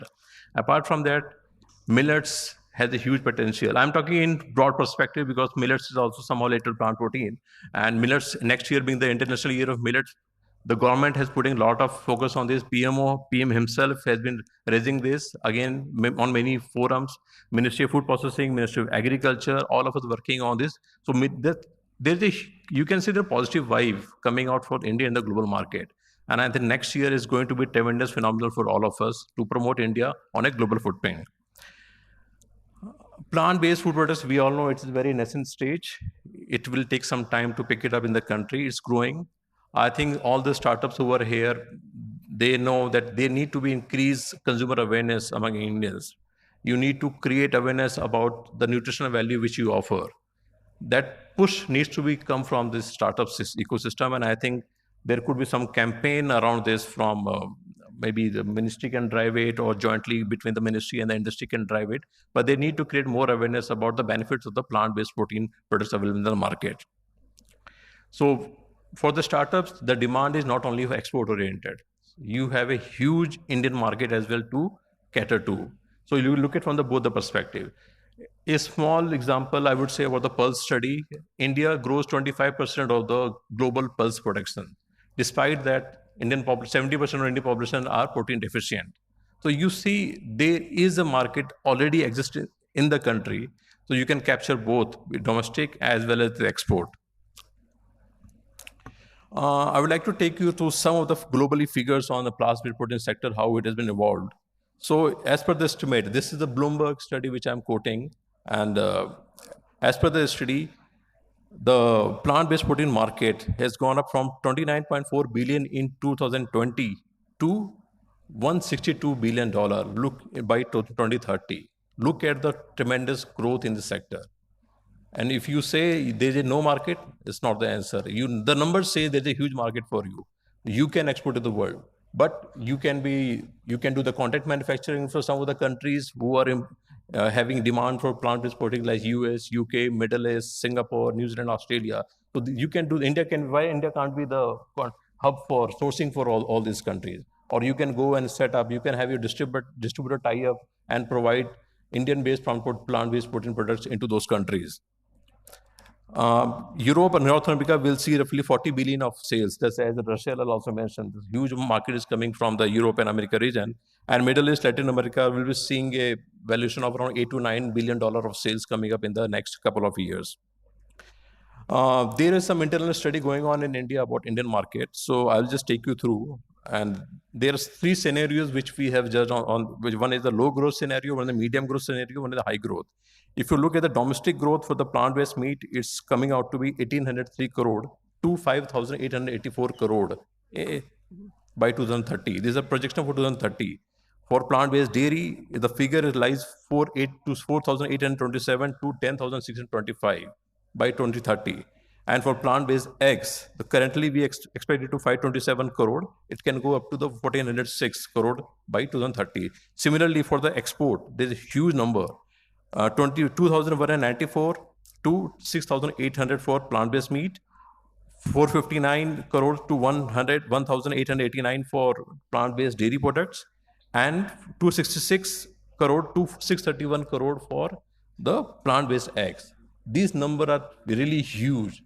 You have a lot of potential to capture these. Just don't lose hope. And also, I would like to say, I've heard when I speak to many of the startups, you are not aware of many of the policies or incentive subsidy provided by the government. If you're looking at scale up, because for meeting the global demand, you need to scale up your capacity. You need to put money into machinery and plants. There is a scheme from Industry Food Processing Industry. Dr. Sudhanshu is there. They have a scheme for facilitating up to 50 to 75% of subsidy for your machinery. Please reach out to the government body. You can reach out to us also. We can facilitate that process. But there is a huge scope, the huge potential, and please be more aware of those kind of schemes run by the government. And today we have ITC coming on board as one of the speakers on this panel. What can be the bigger name this in the food industry when ITC is there to support the plant-based food sector? So that itself is a very great and positive sign. Having said that, India has a huge potential and to become an industry leader on a global front. And with this, I say all the best to PBFI. My special thanks to Mr. Sanjay Sethi, who has pulled up this fantabulous event. I was honestly not expecting this much of number of people turning up. But as he said, 2,000 people registered. He has to say regret to many of the delegates. It's a very positive sign. And thank you so much for letting me be here as a speaker and wish you all the best. Thank you so much.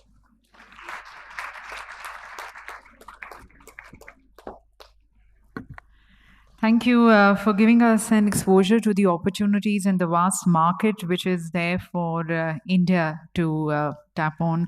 And towards that, as you said, yes, we need to invest in capacity building, in machinery. We have organizations, VK, APEDA, and the other government bodies which are supporting the startups and entrepreneurs. And yes, compliance towards global standards needs to be specially taken care of. And now, ladies and gentlemen, let's have the views of a startup on plant-based industry in India. We have Mr. Abhishek Sinha, who's the co-founder and the CEO of Good Dot. As you know, this is a leading startup which is offering the best plant-based meat in India. Their products are alternative to the animal meat. They taste like meat, but they are ethical, healthier, and environmentally sustainable.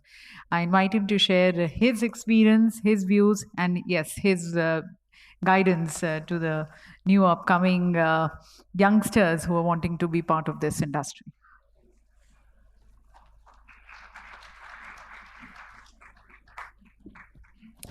Thank you so much. It's an honor and a pleasure to be here. Honorable members on the dais, ladies and gentlemen. I represent Good Dot, which is an Udaipur-based company. We are into manufacturing of plant-based meat. When we started out, it was quite nascent. Of course, America was maturing as a country for plant-based meat, and of course, dairy. All of us know that almost 17 to 18% of liquid milk in America is now plant-based. That's huge. That's huge. That's just to give a context what this space could eventually grow into. Of course, there are challenges. I'll not speak much about Good Dot. I'll share our experiences of selling all across India and being in the trenches. So this is our experience we'd like to share. So good protein for all. Honorable Minister Sir did speak about the need for protein security. In fact, during the slides, we'll come across that globally, I think a lot of countries have already taken the lead. You know, what they have essentially done, they have linked food security to national security. And this is none other than China. They have come up with a white paper on expanding alternate source of protein apart from livestock. So yeah, in 2018, just to show that our leadership is very keyed into the environmental benefits or the activism, so to say, Honorable Prime Minister Shri Narendra Modi ji, he won the award by, which is called Champions of Earth Award by United Nations Environment Program. And he won it in political leadership category. Whereas in the same year, in science and innovation, two plant-based meat company of America, Beyond Meat and Impossible Food, they won that award. So essentially there were just 6 categories. So India led in the political initiative category. And now it's time, and then this important aspect of plant-based meat and environmental benefit and sustainability was decided by that. So it's a global movement. So many countries are already coming up with their own strategic inputs to diversify into plant protein. I did talk about China, and they have a very long-term view, and they do a very reasoned approach, and which is very ambitious also. You have Canada, Israel, Denmark, Singapore, Netherlands, and Germany. You'll be surprised to know that in Germany, in official functions, meat is not allowed anymore. So you can imagine they are giving so much of seriousness to this space.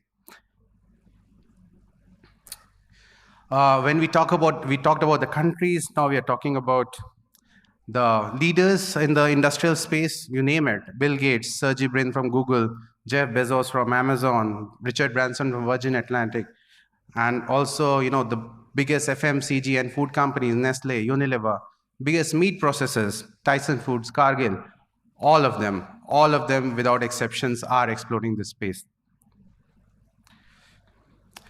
So if you look at Asia, China and Bangladesh, Bangladesh per capita income has gone beyond India, and that has just gone on the basis of textiles exports.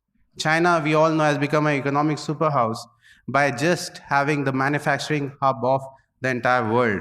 So these are the significant country-defining shifts we are talking about, in which I think India can be a plant-based alternative hub. The way China was in manufacturing and Bangladesh is in textiles, we can do that because we have exceptional resources. All of us here have some idea about the kind of agricultural resources we have. Someone did talk about the exports, the commodity exports we are doing, the agriculture commodity exports. So we would even, if we go back past 50, 60, 70, 80 years down the line when the Britishers were there, we were exporting cotton, which was a commodity, low category product, and we were importing textiles. So I believe the time is now to really not just the agriculture commodity, value add them, give farmers the more benefits, get more forex for India. So plant-based meat and dairy could be that. So as a team, we totally believe, and we know, it's not believe, we know India is the dark horse of the plant-based meat industry. And it will prove over a period of time as we grow. And there are some conversations I cannot really discuss here, but that just points out that the biggest guys out there in the world, they're having interest in India and in Indian companies. So they are seeing the potential, and that will be validated very, very soon. Again, India is a protein-starved country, which is quite fascinating. We are the largest producer, importer, and consumer of pulses. And pulses ranges from 13-gram protein to probably 24-gram protein, but that's in a dry format. When you cook it, it dilutes to 1/3 the protein. So a 13-gram protein, which is probably a chana dal, eventually will give you 4 gram of protein in 100 gram consumption, which is not much. So even though we are the largest consumer of protein and lentils, in terms of protein density, we are protein starved. So how do we go about it? I think animal industry is not a very sustainable form. Of course, there are consumers and will keep growing, but I do believe plant-based meat would be a very interesting way to really saturate those plant proteins and pass it on to the consumers. So we meet that protein security, we meet that food security, and ultimately the national security on that. So I did talk about India. We are the largest. We import, we produce the highest, we consume the highest, we import the highest. And still, it's a tragedy that we are a protein-starved country. So there's something we are not doing right. If you have to meet the protein requirement, I do believe it has to be through the heavy, dense, protein-dense food processed products. And that is where plant-based meat could really step in. Very important, wherein I believe the government authorities, they could really help us, the fledgling plant-based meat and plant-based dairy companies, is that when you talk about, protein isolation, like so what essentially happens when you make a plant-based meat, you take those proteins and then you process them, extrude them to make the plant-based meat. But how do you isolate the protein? For one typical plant, just to isolation plant, you might need 150 crore of investment, capital investment. And that a new startup cannot really incur. So what can happen is that the government can, and the institutes can do those protein isolation. They can set up, because a big company like a Cargill, or you can say ADM, those are the DuPont, they do those protein isolation. But for millet protein, say jowar protein, barley protein, they don't have an established market. So they will not put in that money, that probably $20-30 million of investment, they'll not put in that. So who will do that? If we want our crops, drought-resistant crops with good nutritional value, to be used in the plant-based meat, and it's very easy.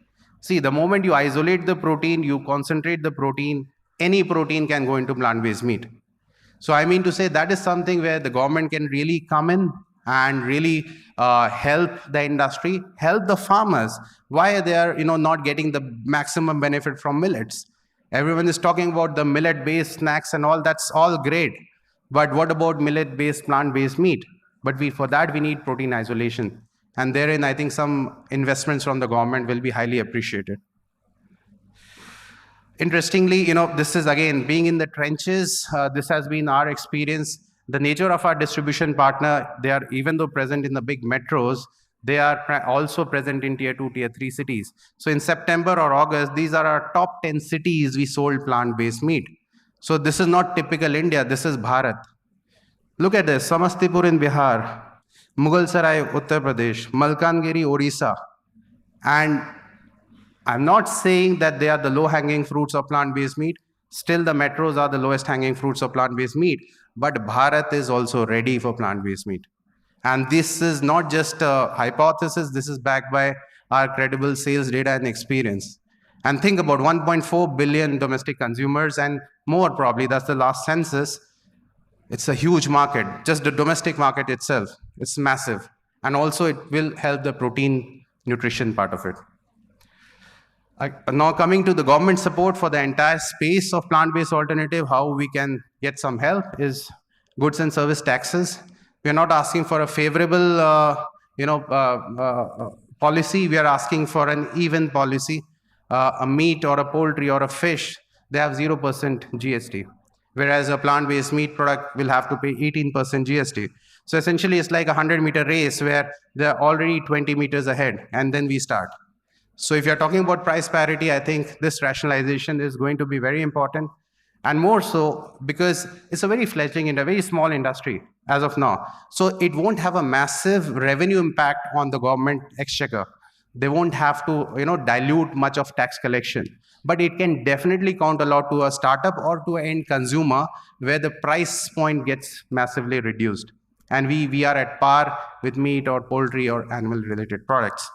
Export promotion, I believe there could be incentives where anything, you can get some capital subsidy on equipments, you can get duty drawbacks, those kind of stuff. where export promotion can take place. And for India to become a powerhouse, I think there are 2-3 things which I talked earlier, help with the protein isolation of the core products, some, GST support, and also, some of the institutes can really help us with the R&D part of it. Awareness campaign, all of us had, in our childhood, that Egg Council of India had, Sunday ho ya Monday, roj khao ande, that just rang a bell when we were a child. But so we need some of that kind of campaign from the government for the plant-based meat and plant-based dairy and other alternatives space. Funding of research. Honorable Minister Sir also talked about PLI scheme. Someone also talked about PLI scheme. PLI is production linked incentive scheme. So where essentially it so happens that suppose you are doing a turnover 1 crore and then next year you do a turnover say 2 crore, for additional 1 crore you get some money back from the government. But that is not 10,000 crore worth of those incentives will be given to the biggest industries, food processing industries. They should be given that because they are hoisting a flag in the international market. But we can have a smaller format of PLI scheme just for the plant-based food industry also. Because if you're increasing, you need some support from the government also. And small pilots, maybe in some Anganwadi centers or midday meal schemes, some 1 or 2 places for the protein part, some pilots can be run. So there's a target of Government of India, where this is quite an ambitious target. So currently we are roughly doing $50 billion of farm exports. And the top 5 farm exports out of India are rice, marine products, spices, buffalo meat, and sugar. So they have contributed 50 billion in past 50 years. Now in the next 3-4 years, if we have set a target of $100 billion, I don't think so the products which have been sold for 50, 60 odd years will suddenly scale up so high. So how do you go there? Of course, you focus on those, promote them, but then you focus on new industry which have not yet come into the picture of adding to your forex reserves. These plant-based food products could be one of those. I'm sure there are other new sectors of food space which can be promoted, but plant-based can definitely add to the effort of Government of India to push for higher forex sales. So this is just related to Good Dot, a small company. And this is the report by The Economist, which has talked about 3 best global practices to achieve United Nations Sustainable Development Goals. And Danone is number 1. Danone is world's largest dairy company. And look, in the third, India-based startup Good Dot, bringing affordable plant-based meat to Indian consumers. To achieve United Nations Sustainable Development Goals, The Economist has also cited what we are trying to do and what many of us are trying to do out here. So this is what we are all about. So thank you so much, ladies and gentlemen. It was a pleasure. Thank you. Thank you for sharing your experiences and a very strong potential which you see towards the plant-based foods in addressing the food security, nutritional security, protein security, and also based on your experience, impressing upon the policymakers the certain challenges which you see, the concerns which the industry has, and where the industry seeks more facilitating and enabling environment and more conducive policies from the Government of India. Thank you. And now, ladies and gentlemen, further we invite the views of the leaders. We have Ms. Ashu Phake present with us, the head of Frozen and Fresh Foods ITC. I invite him to share his views. Good afternoon, ladies and gentlemen, my fellow colleagues on the dais and speakers. First, I'd like to congratulate Sanjay and his team for putting together this wonderful forum on, I think, the first plant-based summit, as I would call it. It's really so good to see so many of you here in the hall. In fact, we participated at the AHAR, I think, last month. And I must tell you that the first thing we noticed as ITC in that forum, and in AHAR you get several food companies who come in there, were about 20 odd companies representing the plant-based food industry. To me, that was a big surprise. I think some of them are here today. And to see that kind of interest and those many companies in a forum like that tells you there is something going on which is exciting. We'll talk about the challenges and I'll talk about what I do. So I head the frozen food business for ITC. And I like to divide this into two parts. So the plant-based food industry has two elements. One is products that are based and are formed from plants, right? Which is very obvious. Lentils, legumes, pulse, the nuts. You can have various kinds of products that you create out of this. You could have products like the sweet potato kebabs, rajma golati kebabs, harabara kebabs, stuff like that, which you can create straight out of plants, spinach, stuff like that. The second is protein isolate. Now, I think the opportunity that I see are in these two buckets. So one is from a domestic market, and I'd like to address this to ourselves and the startups in the room, that there is a domestic market seeking great tasting food, which is from plant-based products, from plant-based ingredients. So you could decide what that could be. We've got a market in India that grows jackfruit, for example. You could have alternates from jackfruit. You could have alternates from the legumes, I said. You could have alternates from sweet potato, etc. And I would like to see a lot of that happening in India, because the problem is that alternates in vegetarian, great tasting food is not as many as we would like to see. And I'll talk about it from my frozen food perspective. The second is addressing the global market, which is what we've been seeing in terms of the data here, which is protein isolate. And I think my friends, fellow speakers spoke about that. To me, that's a big opportunity that is sitting outside in terms of exports. So India is a rich country in terms of all the legumes, lentils, millets. You can do a lot of the protein isolate work here and use that to export to address a problem globally, which is seeking alternate meat. The Indian domestic market, I believe, is seeking great tasting vegetarian food, not alternate meat.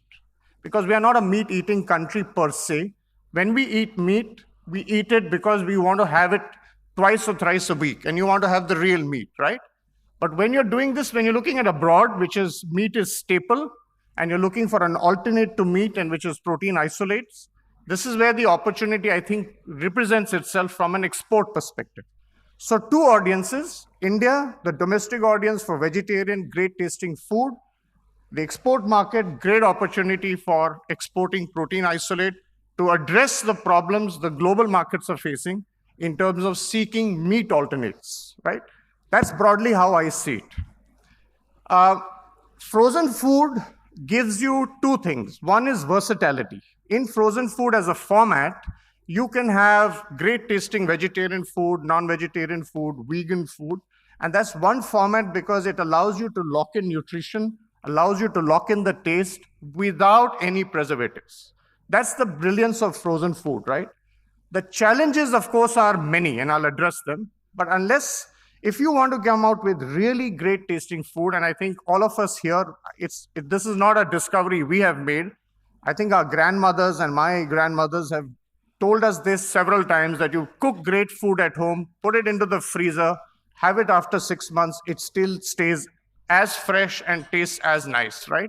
You put your masalas into the freezer, you put your food you make into the freezer, have it after 3 months, 6 months, you don't need to have preservatives.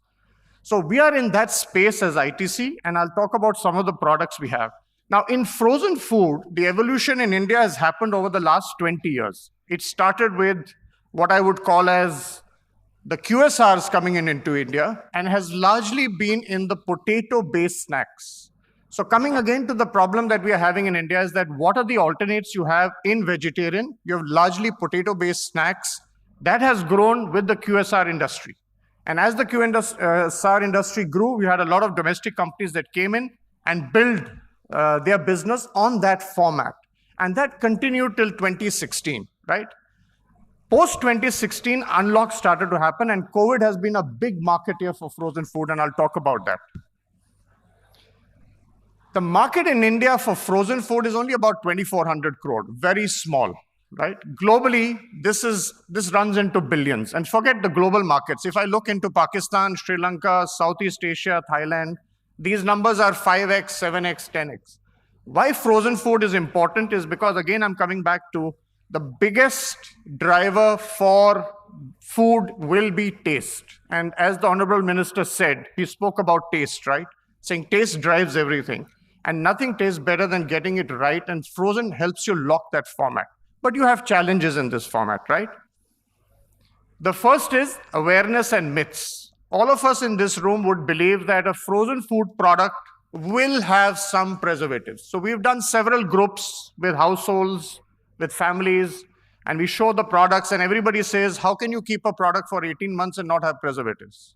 But that's exactly what our mothers and grandmothers have been doing, right? You can keep a product in the freezer forever, literally, with no preservatives, and still the product will taste as great.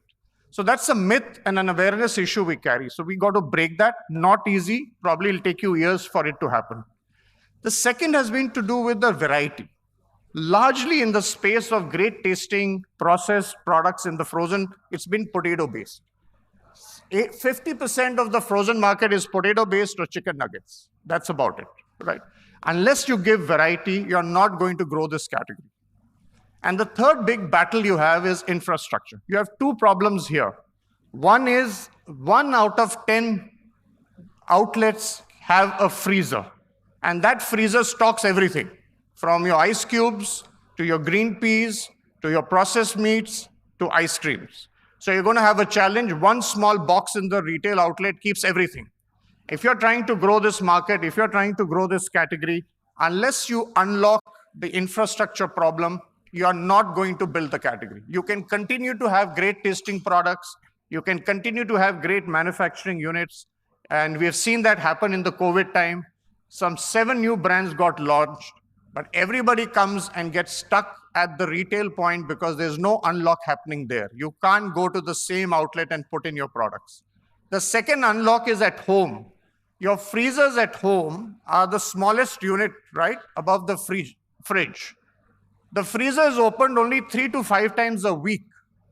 Your fridge is open 3 to 5 times a day. So what you bring from your retail and put into your freezer, you forget about it. And I'm sure all of you can relate to this, that when you go home, every month you're cleaning your freezer and throwing a lot of stuff you bought thinking you'll consume and you forgot about it, right? So you say, "Ye to kharab ho gaya, we have to throw it." So you got to unlock frequency. Chota freezer hai, how do you build frequency? That comes to my issue on accessibility and awareness, right? This we know about the myths that we carry on awareness. So we have 2 challenges, and I'm going to speak on them, which is accessibility and availability. What has happened in the COVID time? A lot of the myths on the category have started to unlock and break, right? So people now say, oh, great. So I'll give you some data points. Pre-COVID, when frozen was searched on Google, it was mostly about, is it healthy, unhealthy, myths on frozen, is it tasty? Post-COVID, it is about variety. Where can I get more variety on frozen? I know frozen is good, but I need to know more about it as a category. So a lot of those data points started to change because I think in the COVID times when we were all locked up at homes, this came in as a savior to many people in terms of convenience. And then people discovered taste. So I'll again say, unless you get the taste right, you're not going to unlock the category. And of course, e-com helping us because you got direct to home. E-com helped unlock the value on accessibility. You could order for it, which your normal store would not keep the product. Of course, consumer behavior, change in lifestyle, etc. So this comes to one favorite line of mine, which is freezer is the new pantry at home. If your freezer can unlock everything for you, which your normal pantry used to do earlier. You want to have a quick snack, you want to have a healthy snack, you want to have a meal. Today you have options in frozen that you can unlock through your freezer. And that gives you that option in terms of not having to wait. What are we trying to do as ITC in this space? As I said at the beginning, that this format allows me to operate in 3 places: the vegetarian space, the non-vegetarian space, the vegan space. So addressing both plant-based and non-plant-based is building infrastructure. We've worked on trying to create more touch points, like mobile carts, the e-store, We have our own ITC e-store where you can order our products from so that we can get more availability going. The second unlock we have done is in terms of variety. Only 30% of my portfolio is potato-based snacks. I'm delighted to share with you that my portfolio today consists of lentil-based products, from the rajma galati kebab to a beetroot kebab. It is based on cheese and veggies. It is based on dairy, like a dahi kebab, outside of the meats that we do, and the potato-based snacks. And the third is, of course, in the space of multiple cooking methods. A lot of you believe frozen is only fried, but frozen can be doing, you can do multiple, you can actually air fry your products. Not only mine, but most of the frozen products, and get great tasting options. This is some of the unlock we are trying in terms of building accessibility and awareness. We are doing partnerships with a lot of our friends to get more and more delivery points. This I mentioned to you in terms of how the e-com has helped us grow and build as a category. Just to give you a perspective on the range that we have, I don't know how many of you have tried our products. Please go out there, do try both my products and a lot of the frozen products that a lot of the startups have brought out. Try, and for yourself, you will realize that these are no preservatives, great tasting products that you can add and contribute to build a plant-based option. While we did the plant-based, we also launched two variants, which are pure plant-based options today, which is called the Incredible Nuggets and Incredible Burger Patty. These are both made from plant-based. As I've said, it is a pea protein-based product, not soya-based.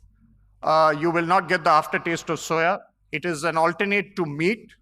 While I've already said that I'm not seeking to provide products which are only alternate to meat, but in this particular two SKUs that we have are products that are, I'm proud to say, created by us here and available in the market, which you can go out and try, are absolutely vegan, and they taste like meat, but it isn't meat, right?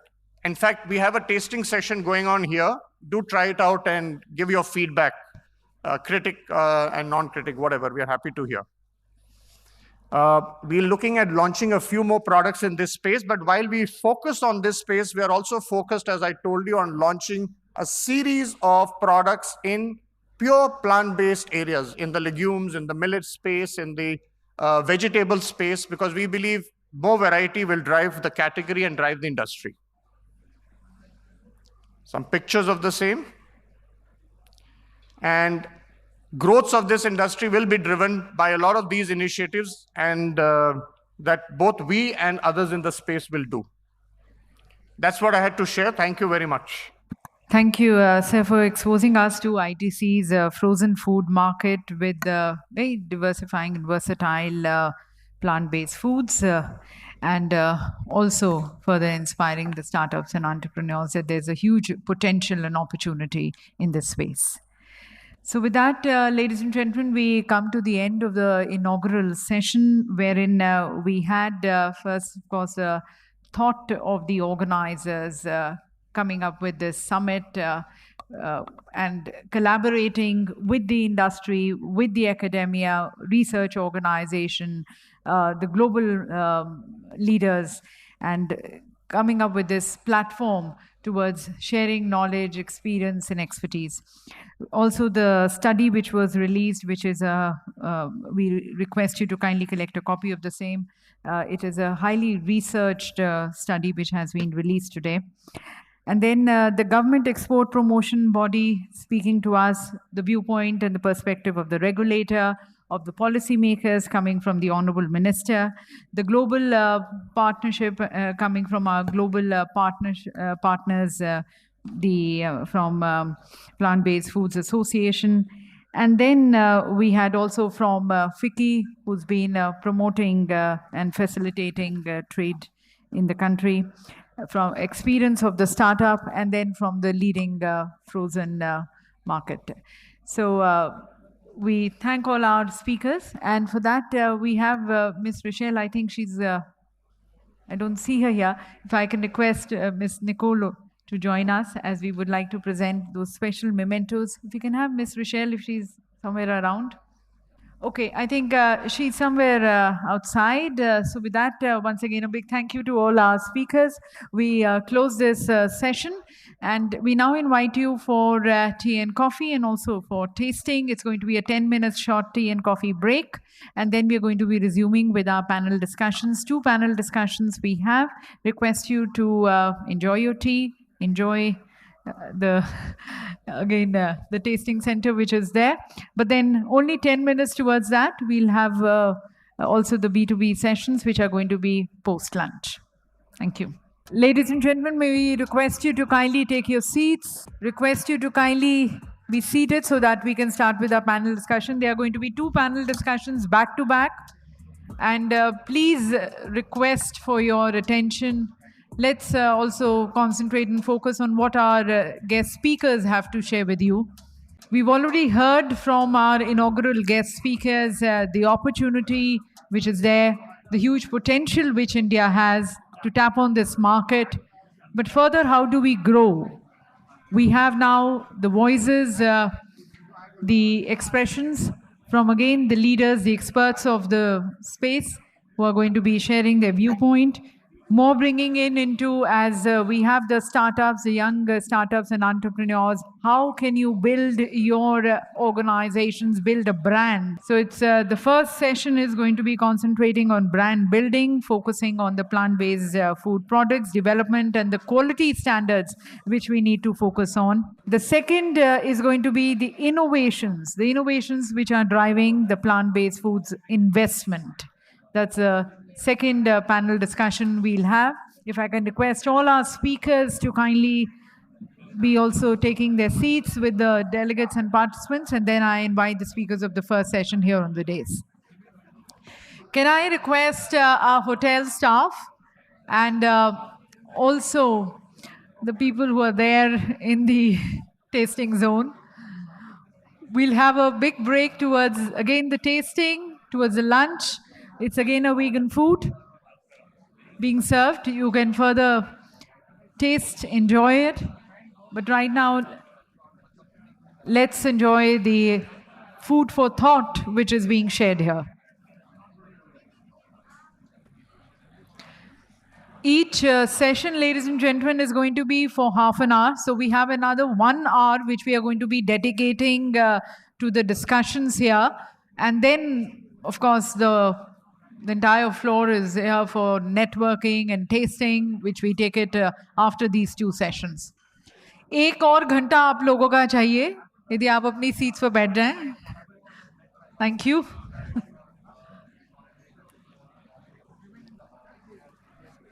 If I can request people who are standing on the sides also, please be taking your seats. Probably the delegates can carry their plates and be seated. If I can request the hotel staff also to kindly support us in that. आप बंद करवा दीजिए थोड़ी देर के लिए. Ladies and gentlemen, we have very eminent speakers, and especially as I've been stating, for the startups, for the entrepreneurs, these are guides, mentors who are going to be guiding you how you can start your enterprise, how you can further scale it, how can you make it as a brand.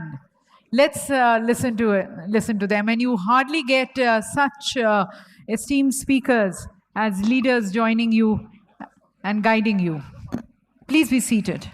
So let me invite our session speakers for the first session, an opportunity to build the brands, focus on plant-based food products, development and quality standards. We also thank Mr. Dilip Chinoy for joining us. Sir, thank you for joining the former Secretary General of FICCI and of NSDC. So the chair of the session inviting Mr. VK Vidyarthi, the General Manager, APEDA. Mr. Sunil K. Marwal, the CEO of FICCI, is our eminent speaker. May I request our speakers to please grace the dais. Mr. Pawan Agarwal, the former CEO of FSSAI. Mr. Ashu Phake again joins us here, now as the speaker, as a panelist, Head Frozen and Fresh Fruits ITC. Ms. Isha Dhoble, the Vice President Marketing and Strategy of Drums Food, Epigamia, Ms. Ritoja Basu, the Deputy Director of Food and Agriculture from CII, and Ms. Palak Mehta, founder of Vegan First. All the speakers who are present, they can join us so that we start the session. Each of the speakers is going to be addressing us for close to 3 to 5 minutes. But before that, I would also like to invite Mr. Chindi Vasudevappa, the Vice Chancellor of NIFTEM. We have the good fortune of having him. He was part of the inaugural session also, though we could not give him space to address the August gathering in that session. But if I can request him now, he's going to be also there in our next panel discussion. The viewpoint of the academia also. May I request you, sir, Dr. Chindi Vasudevappa, the Vice Chancellor, NIFTEM. Please, if you can close the tasting zone. And please, if the delegates and participants, if you can be seated. The post-lunch session is dedicated to the B2B, to networking, the tasting. You have whole half a day towards that.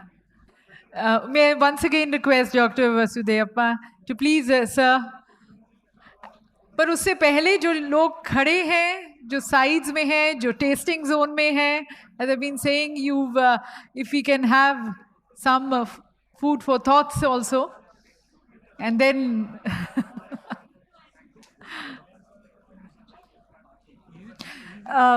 if I can request Ms.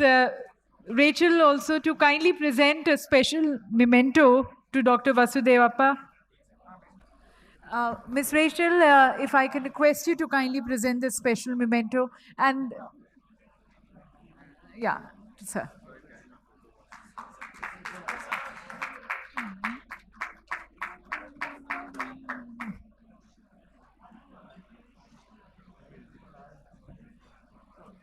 Thanking once again Dr. Vasudevappa. And now we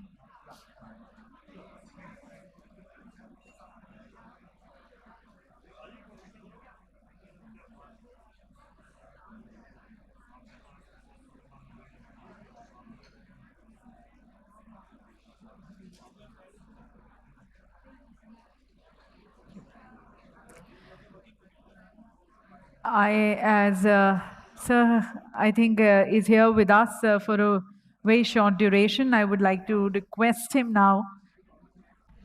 Meanwhile, if I can request the other speakers of this session to please join us. Yeah, good afternoon, everybody.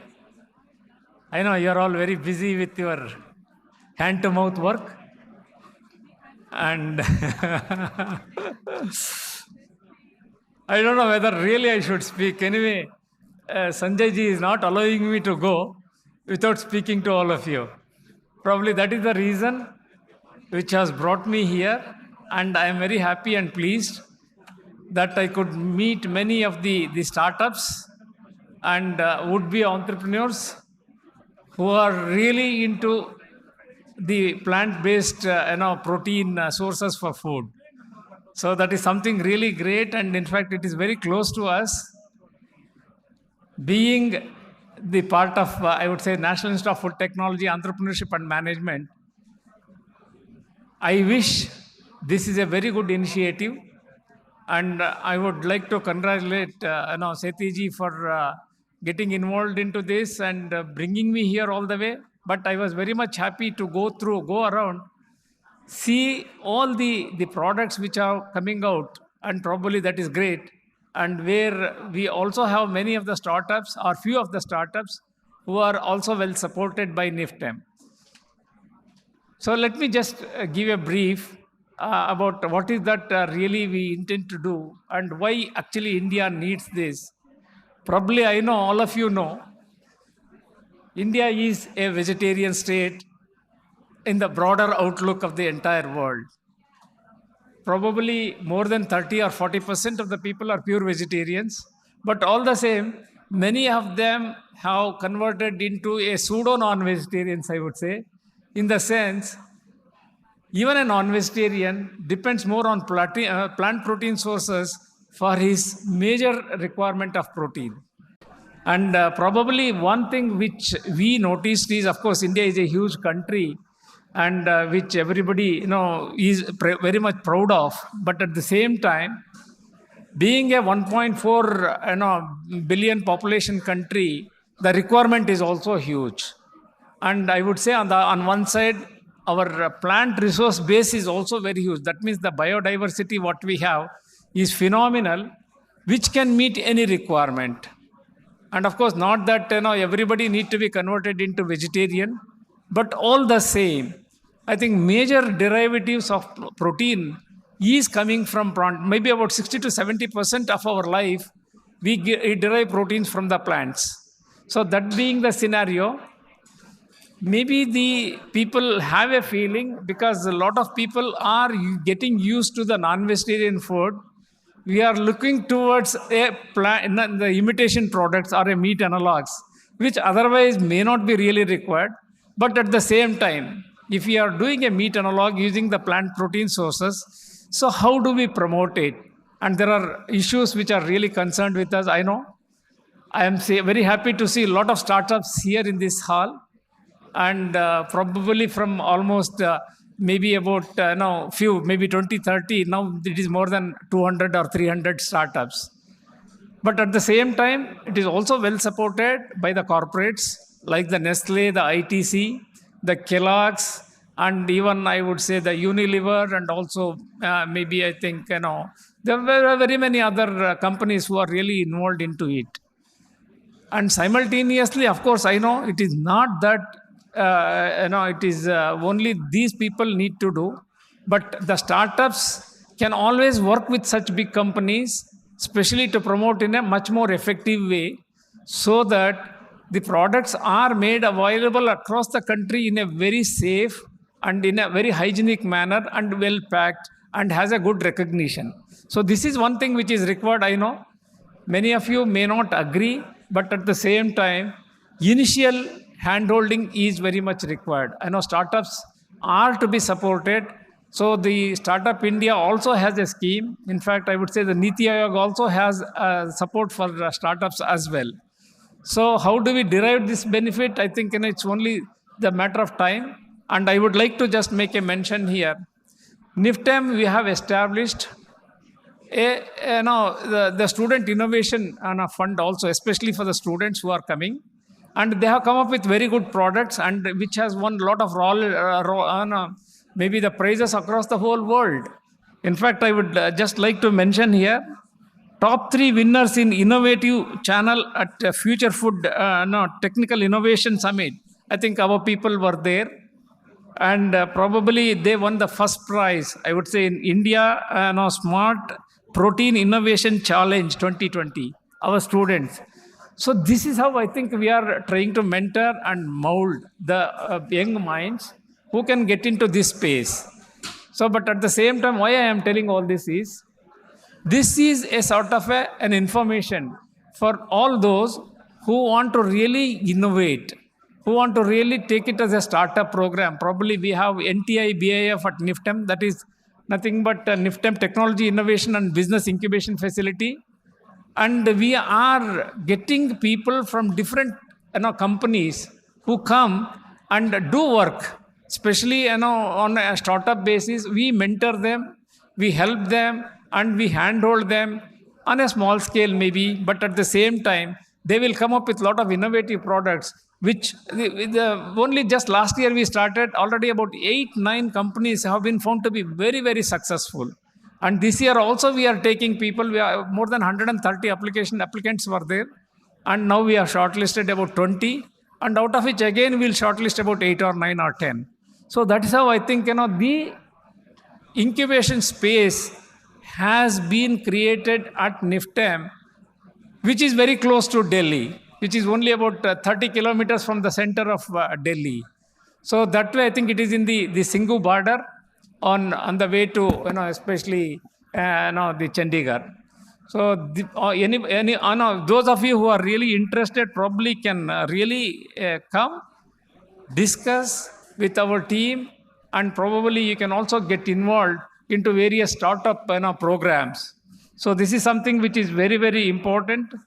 And I would further say, of course, we are collaborating with FSSAI, especially on Eat Right India movement, and also with the GFI, Good Food Institute, which is a non-profit organization of US. And we have been working very closely.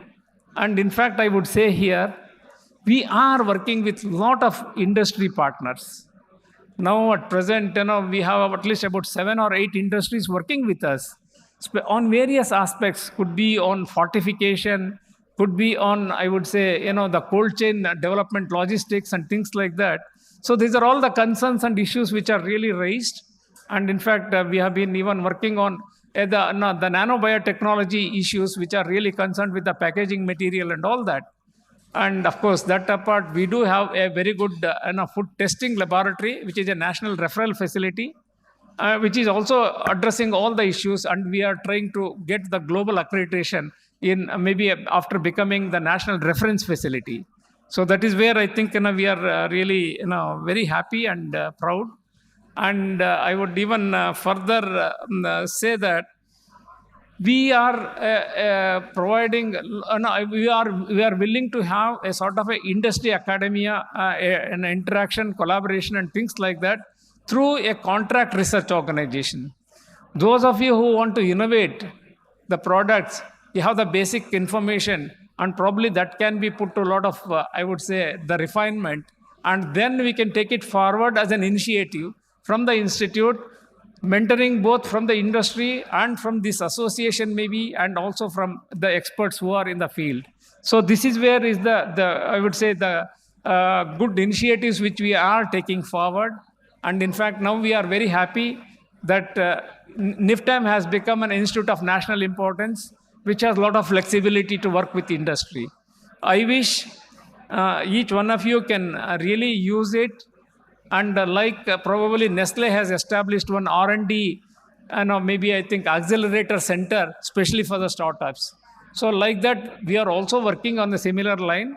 And we can also take it forward and maybe collaborate with the Nestle, ITC, and very many other Hindustan Unilevers, or the other organizations or the Kellogg's and things like that. They are working with us.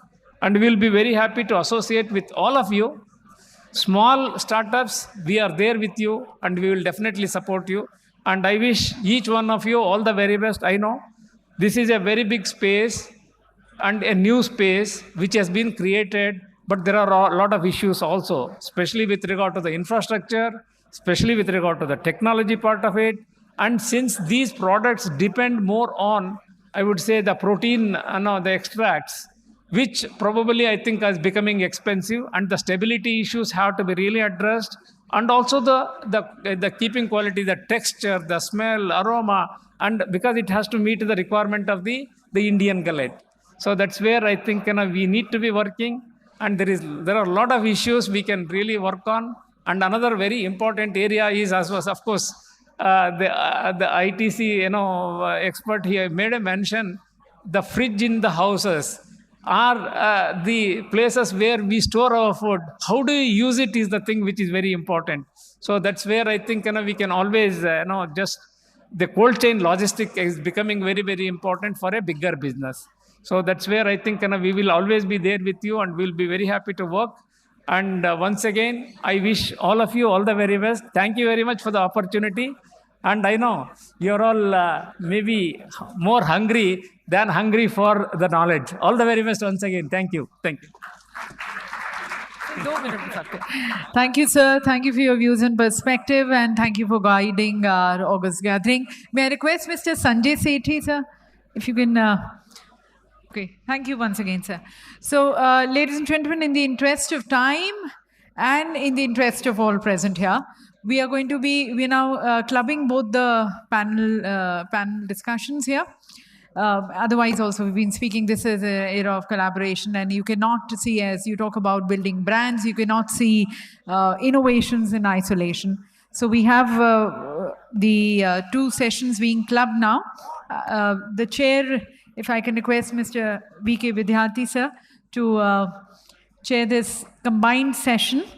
And once again, requesting the speakers to join the panelists, Mr. Sunil K. Marwa, the CEO of FIXI, Mr. Pavan Agarwal, the former CEO of FSSAI, Mr. Ashu Fake, the head Frozen and Fresh Foods ITC, Ms. Isha Dhoble, the Vice President Marketing and Strategy of Drums Food Epigamia, Ms. Ritoja Basu, the Deputy Director, Food and Agriculture CII, she's already there.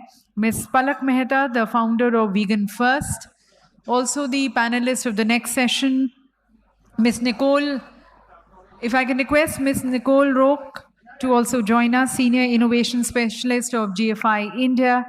Mr. Amit Khed, National Manager of Bula Private Limited. Mr. Sohil Wazir, the Chief Commercial Officer of Blue Tribe Foods. Ms. Sonal, the founder and CEO of White Club. Mr. Siddharth Kothari, partner Ahimsa VC. Mr. Rohit Salgaonkar, application scientist of Rocket. If I can request the panelists of this, the first session and the two sessions which we have merged them. If they can all join us. Once again, a request to all the panelists to join. Please close the tasting zone. This is the last session we have. The two sessions have been club merged.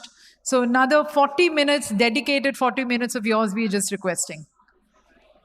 So with that, I hand over to our moderator chair of the session, requesting Mr. Vidyarthi to take over from here. People who are there in the tasting zone, we are just waiting for you to take your seats.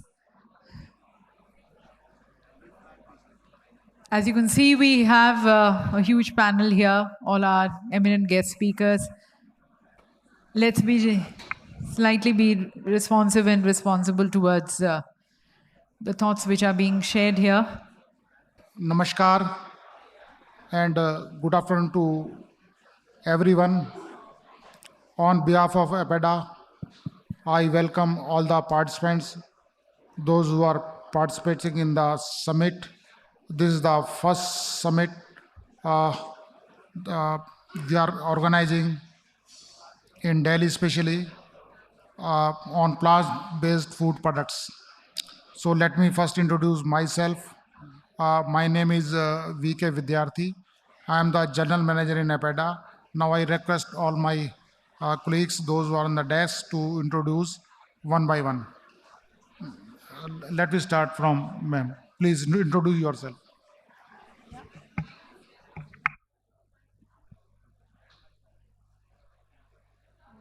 Yeah. Hello to everyone.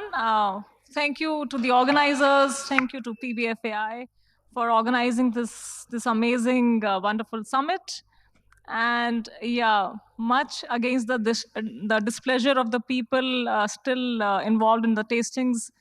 Can we get a pause to the tastings for now? Can we try doing that? Yeah, so the whole point is about, say discussion on innovations vis-a-vis the plant-based foods investments happening. So I genuinely feel that innovation is something which actually drives every initiative and which sustains any initiative at all, not just in plant-based, but otherwise as well. Talking about specifically, for example, some of our fellow companies in the portfolio of our investor being New Crop Capital, the US-based VC firm. So we have few fellow companies like Zero Egg, like Supermeat from Israel. And then we have Outrageous Foods, Wicked Foods, Ocean Hunger Foods from US. So all of these companies, they thrive on the whole concept of innovation. And especially Israel, Israel rocks on innovation. And in fact, I'm happy to share that I shall also be going to Israel, hopefully very soon, as a part of a process started by Department of Science and Technology, Government of India, and organized by IIT Delhi. And I also strongly believe that even the mainstream dairy companies these days are actually supporting the whole thesis of innovation in different ways. So what if in food tech they are not doing any innovation per se, but say marketing, I mean, had it not been for the famous girl associated with the dairy cooperative out of India, who appears in very timely appearing ads around every possible event, then surely their revenues would suffer. So it's very important for a company to continually innovate, and we are thankful to have organizations like NIFTIM, who are always around to kind of support with the right set of food technologists for our setup. What we are doing at White Cub, which is India's first dedicated vegan brand.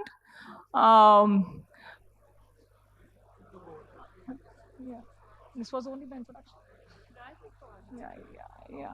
Yeah. So so at White Cub, we've been while we had started with ice creams back in the year 2013, when neither the word vegan was in nor the word startup was ever heard of. We started with ice creams because that was the yummiest and the easiest product to kind of catch the attention of people across. By now, we have been able to diversify into more of dairy staple alternatives like dahi, yogurt, lassi, butter. We are often told that our butter is our Amitabh Bachchan, and that's on a lighter note. And yeah, I'll pass on the mic to Nicole. Great, thank you, Sonal. Good evening, good afternoon, everyone. My name is Nicole Rock. I work as a Senior Innovation Specialist at the Good Food Institute India. For those of you who are not yet familiar with our work, the Good Food Institute India is part of a network of non-profit agencies with offices in 6 key regions, including India. Put simply, as an organization, we work with entrepreneurs, we work with scientists, we work with stakeholders across industry that are working on building a more sustainable, just protein supply system. A key question that drives all of our work across all of these regions is how are we going to feed 10 billion people by 2050? As populations increase, we're going to need food systems that will supply protein at scale to address an expansion in demand due to upward mobility, increased urbanization, and changing demographics, a lot of which that we're seeing in India already. So one such solution that we work on with our stakeholders is smart proteins. In our definition of smart proteins, we include plant-based proteins, of course, which is why we're all here, as well as fermentation-derived and cultivated meat as well. Globally, there are over 1,000 startups active in the plant-based protein space, and we're excited to see so much activity happening around us today, and actually seeing products come to market, which is super exciting. When I joined GFI 2 years ago, people still didn't understand the difference between soya nuggets and plant-based meat. And I don't think that that's an issue any longer. You have products that are in the market that are getting closer and closer to suiting tastes, not just globally, but for the Indian palate as well.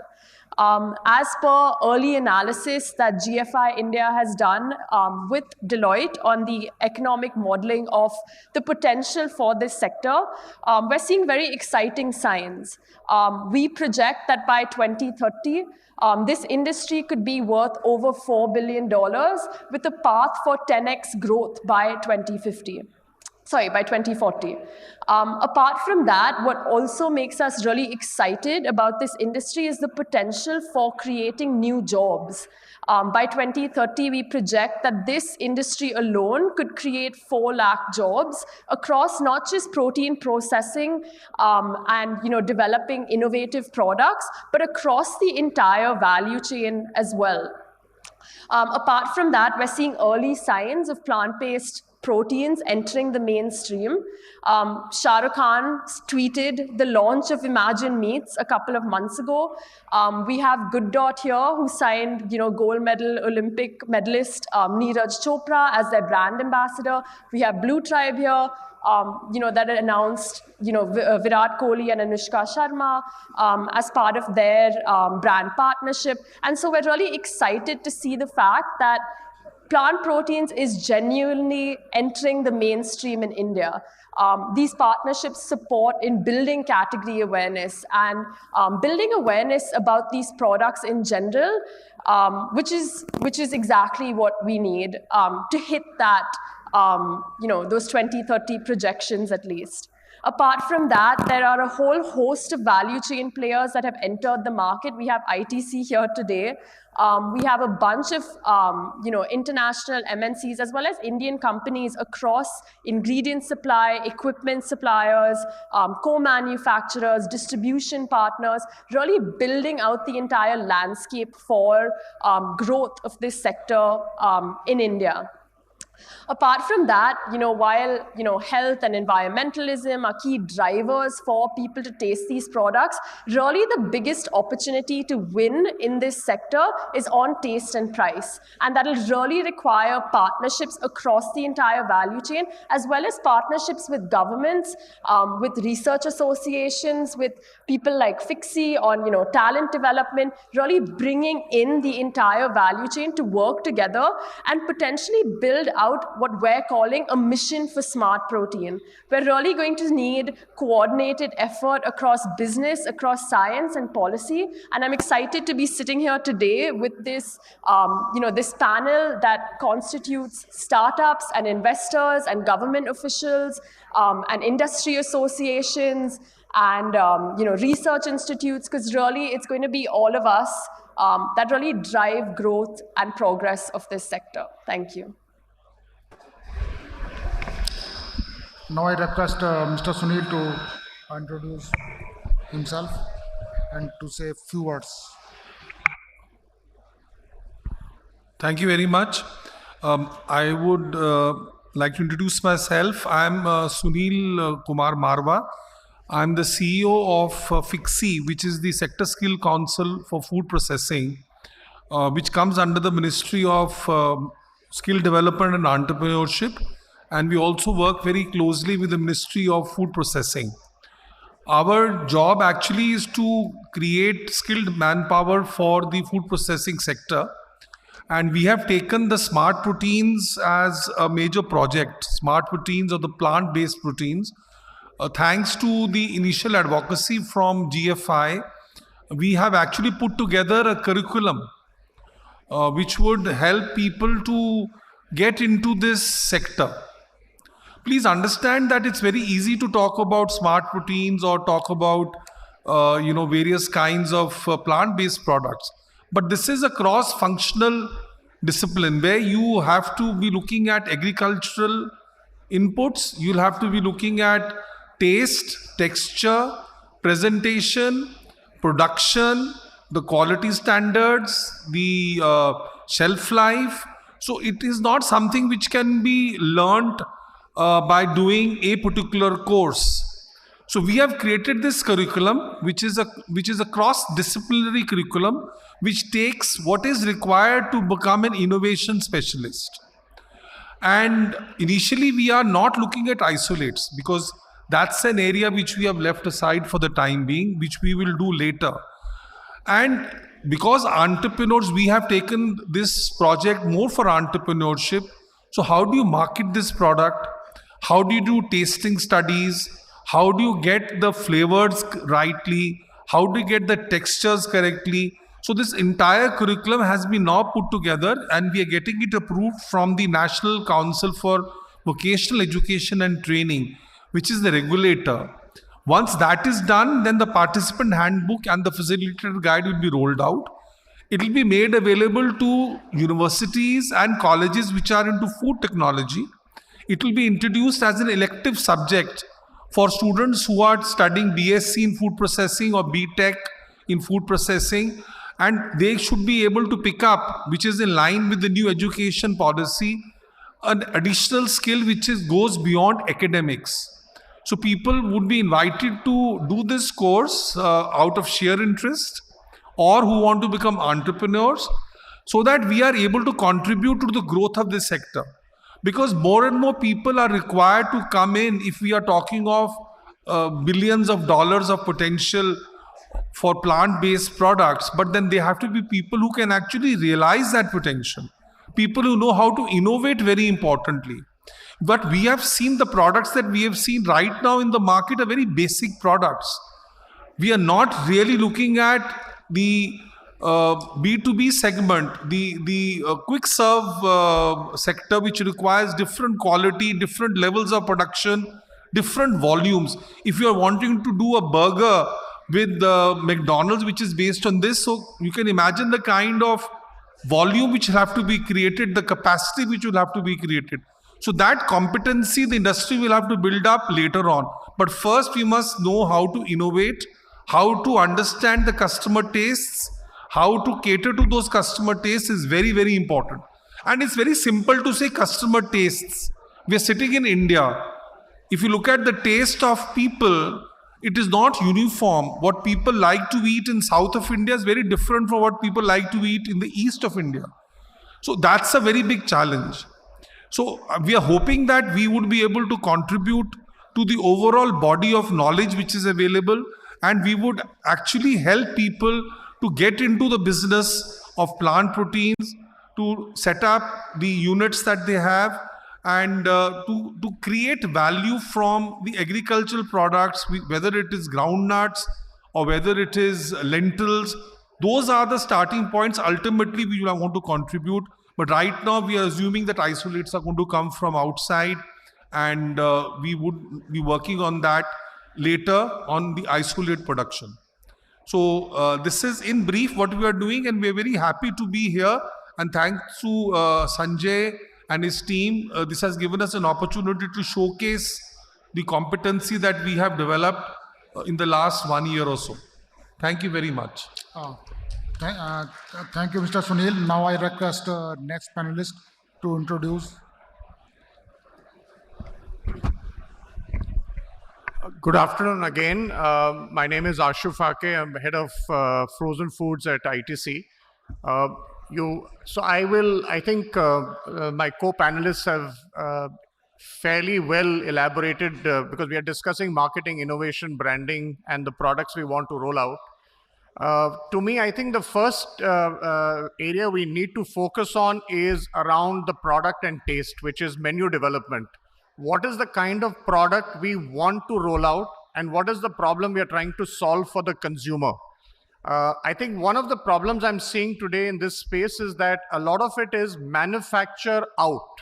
It is not consumer in, right? So I have I think it's protein isolate, and therefore I'm trying to put together a set of products which I think the consumer will like, without really figuring out what are we solving from a consumer standpoint. So if that solve is a protein deficiency solve, is that a real problem, A? And B, what is the solve I'm providing from both a cost standpoint and a taste standpoint? If I'm not being able to address those two, then I don't think I have a solve for that, right? And as he rightly said, I think, so there is a protein isolate space, which, as I said earlier, I think today has a big opportunity probably from an export standpoint. But there's a real big space around plant-based products domestically from agriculture produce, whether it's jackfruit, sweet potato, beetroot, lentils, that you can create and come out with various formats in that. I think there's a lot of unlock that can happen, provided we get the product right in terms of the recipe and the menu development. That's one. And second is the format we want to develop. What is the format we want to develop? Is it a frozen format that we want to take to the consumer, and therefore what is the route we should take for that? Or is it an ambient product format which we want to take to the consumer? Because India, as you know, is a complex market from a frozen standpoint. If it's going to be an ambient product, the challenge in ambient product again is getting the taste right when you're trying to develop a product from agriculture produce. So I would rather, focus from a consumer in perspective in terms of what are the products I want to take to the consumer, the format I want to take, and the kind of menu development I want to do before I start building on capacities and my kind of the units I want to set up. And I'm talking domestic India. The opportunity is huge. We know that. The market size, we know the agriculture produce and inputs, ingredients that we have as a country. It lends itself to that. But I'm not so sure that we're spending enough time there versus trying to do a cut-paste job after looking at what the global markets are kind of building towards. So that's my small piece on this. Thank you. Thank you, Mr. Ashu. Next panelist, please. Right. Good afternoon. I'm Pranav. I head the investment team at Ahimsa VC. I think next time I should speak first because I think most of the points have been covered, what I want to mention. But yeah, coming back to the topic of innovation, as a VC, of course, our bread and butter is, looking for the next big tech or the next big thing that will disrupt. And from what we've seen in India, so of course, as you can see, a lot of brands around. The tasting session is clearly a success because a lot of people are busy over there. But we've also seen startups that are trying to solve not the immediate problem. Usually you see in the VC world, a lot of startups come say, hey, there's an immediate problem. We have an immediate solution for it. We can do this much revenue and that's the valuation. But we've seen startups that are addressing issues that plant-based companies, not only in India, but globally, that they are going to face, say, 5 to 10 years down the line. So the main argument that you'd see, say, someone from the meat industry would be, hey, we're not getting enough proteins. The amino acid profile is not perfect. How are you going to challenge that? Or how are you going to meet that expectation, right? I've actually spoken to 2 to 3 ingredient companies in India who are not in the market yet, but their solution is not regional, their solution is not Indian, but it is truly global. And it's not only for the plant-based meat sector, but in the food sector in general. So that is what we're hoping to see. But one thing, of course, for any plant-based startup or any sort of sector, if you see right from dairy to EV, there's been a lot of government support which has pushed that, from the white revolution to the current craze in EV. I mean, 4 years back, who was even talking about electronic vehicles, right? So it's awesome to see PBFI working closely with government bodies. In fact, when I just joined Ahimsa, this is the first thing even I was thinking as to how we could, probably get the government involved, because still they are going to come in and, try to help spread awareness and at the same time, help these industries grow. It's not really going to get in the mainstream. You can spend a lot of marketing dollars and try to, be present in almost every store and every retail store. But unless the government is saying, hey guys, this is actually good for health, or hey, this is actually going to solve a huger issue. Because, I mean, right now, I'm pretty sure all of you are aware of the food crisis, that situation that we're facing. And again, we're not going to see it 5 years from now, 10 years from now. But when you hear stuff like, India has double the number of cows in the US, but has half the productivity, it gets you thinking that, this problem is not going to come 20 years, but probably 50 years from now. And we have to start thinking from that direction, which is why, again, innovation is key. So what we are hoping to see is, of course, apart from the current crop of plant-based products, we're hoping to see more deep tech companies coming out of this space, where you're making milk in a lab or meat in a lab. And of course, more innovation in the plant-based products as well, not following the same formats, but trying to innovate it to move more from a frozen food point of view to a daily meal, and at the same time make it inexpensive as well.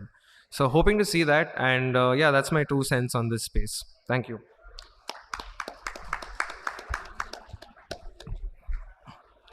Hey, hi, hello everyone. This is Rohit Salgaonkar from Rocket. I work as a part of the application group. So I think most of the points are already covered by my co-panelists, but then I think this is one of the disadvantages of having a long panel. What I'll try to do is I've made some points where, which I feel are important in terms of the applications. And this is where, the innovation process in Rocket is usually at. And we understand the market gaps. We look at what is the need of a consumer, because there is always one thing to look at, that it always has to be a pull approach rather than a push approach, to understand what are the market demands and then work accordingly.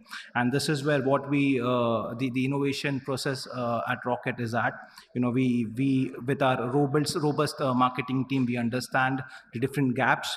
We have a global application centers where we kind of work in terms of addressing those solutions using the right ingredients, novel ingredients, to kind of make it much more cleaner, much more easily scalable.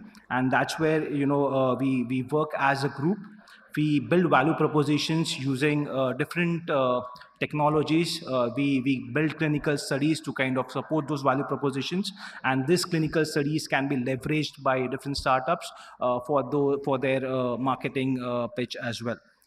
So with that said, I think the main point was to understand what are the investors looking at, and according to me, I mean, it's important to understand the R&D workforce of a particular company, and that's where I think the key lies, because it's important to understand how quickly they would be able to achieve a particular product, and to kind of expand in terms of the brand, and also not to focus on a particular niche, but then make it more mainstream to kind of make it available for a lot of the mass rather than one particular cohort. So I think these are some of the key points which needs to be looked at, and yes, innovation is the key, and there has to be a process which needs to be followed. So, thanks. Hello everyone, how is everyone doing?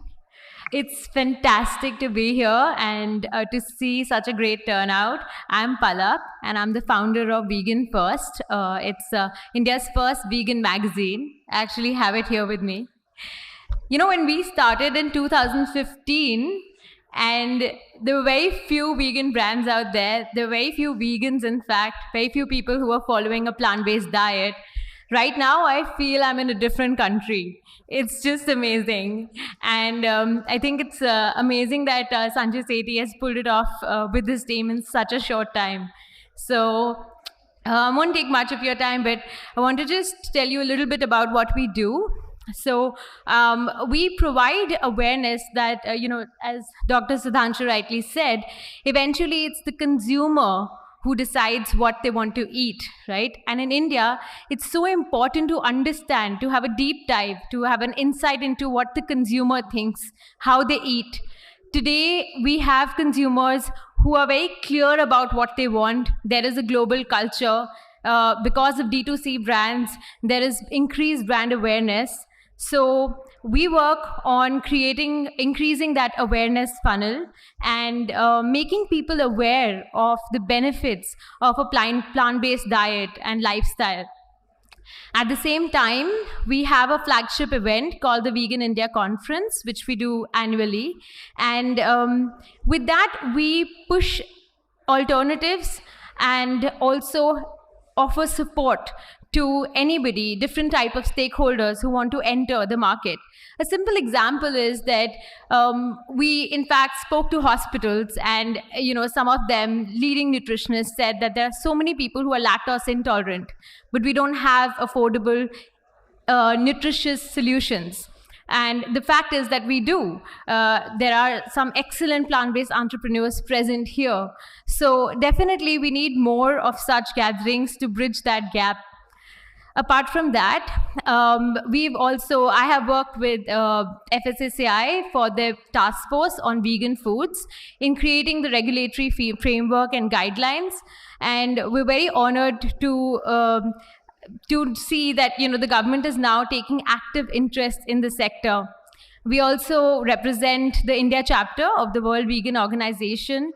And aside of that, I think it's so important now to get your branding and your positioning right as plant-based foods, because today's consumer is more aware. They don't know, they don't mind if it is a plant-based food or not, but since they might have some dietary restrictions, that such as they might need products which are keto friendly or diabetic friendly. So they need to have a very clear understanding of what would be the value that the product would provide to them at the end. And I do appreciate some of the thoughts shared here by the speakers, where they mentioned that there are two types of food groups: accidentally vegan, and then there are some food groups where you're looking at protein isolates and processing them to give larger protein quantities. Well, in India, the target consumer is also a flexitarian, where a lot of people who are maybe vegans don't end up eating plant-based meats, but a lot of non-vegans do. So it's an exciting time to be here, and it's very important to have more reports and more studies on consumer trends in India. Looking forward to your thoughts as well. Thank you. Thank you, ma'am. Next participant, please. Good afternoon. I'm Ritoja Basu. I'm the Deputy Director for CII Food and Agriculture Center of Excellence. I won't take up too much of your time. I can see people getting restless for lunch. So the role that plant-based foods can play towards transforming food systems has been quite well established. We have heard several of our speakers during the inaugural session today speak about how plant-based foods can allow for sustainable production methodologies. A recent Bain report has stated that brands that are seen as sustainable actually grow twice as fast as their counterparts.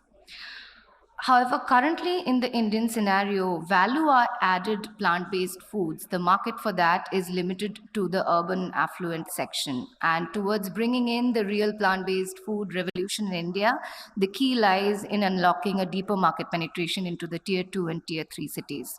So towards that, there are three things that need to be kept in mind. One, of course, is the taste palette of the Indian consumer. We have a specific acclimatization towards spice levels which are different from global counterparts, and it is not homogeneous across the country, as it was mentioned. So that is the first priority. I think we are on a good track on the taste front, it seems, so that's a positive. Second thing is the affordability. So Indian consumers are also very price sensitive and are accustomed to certain price points in their food consumption basket. And the third point is, of course, accessibility. As much as we are seeing plant-based foods on e-retail portals and on large-scale retail chains, going forward, there is a need to bring the distribution to the local kirana stores and to our local standalone convenience stores, which is where the majority of India still shops. Towards achieving this, partnerships can be leveraged as actions for change. So partnerships between industry and startups.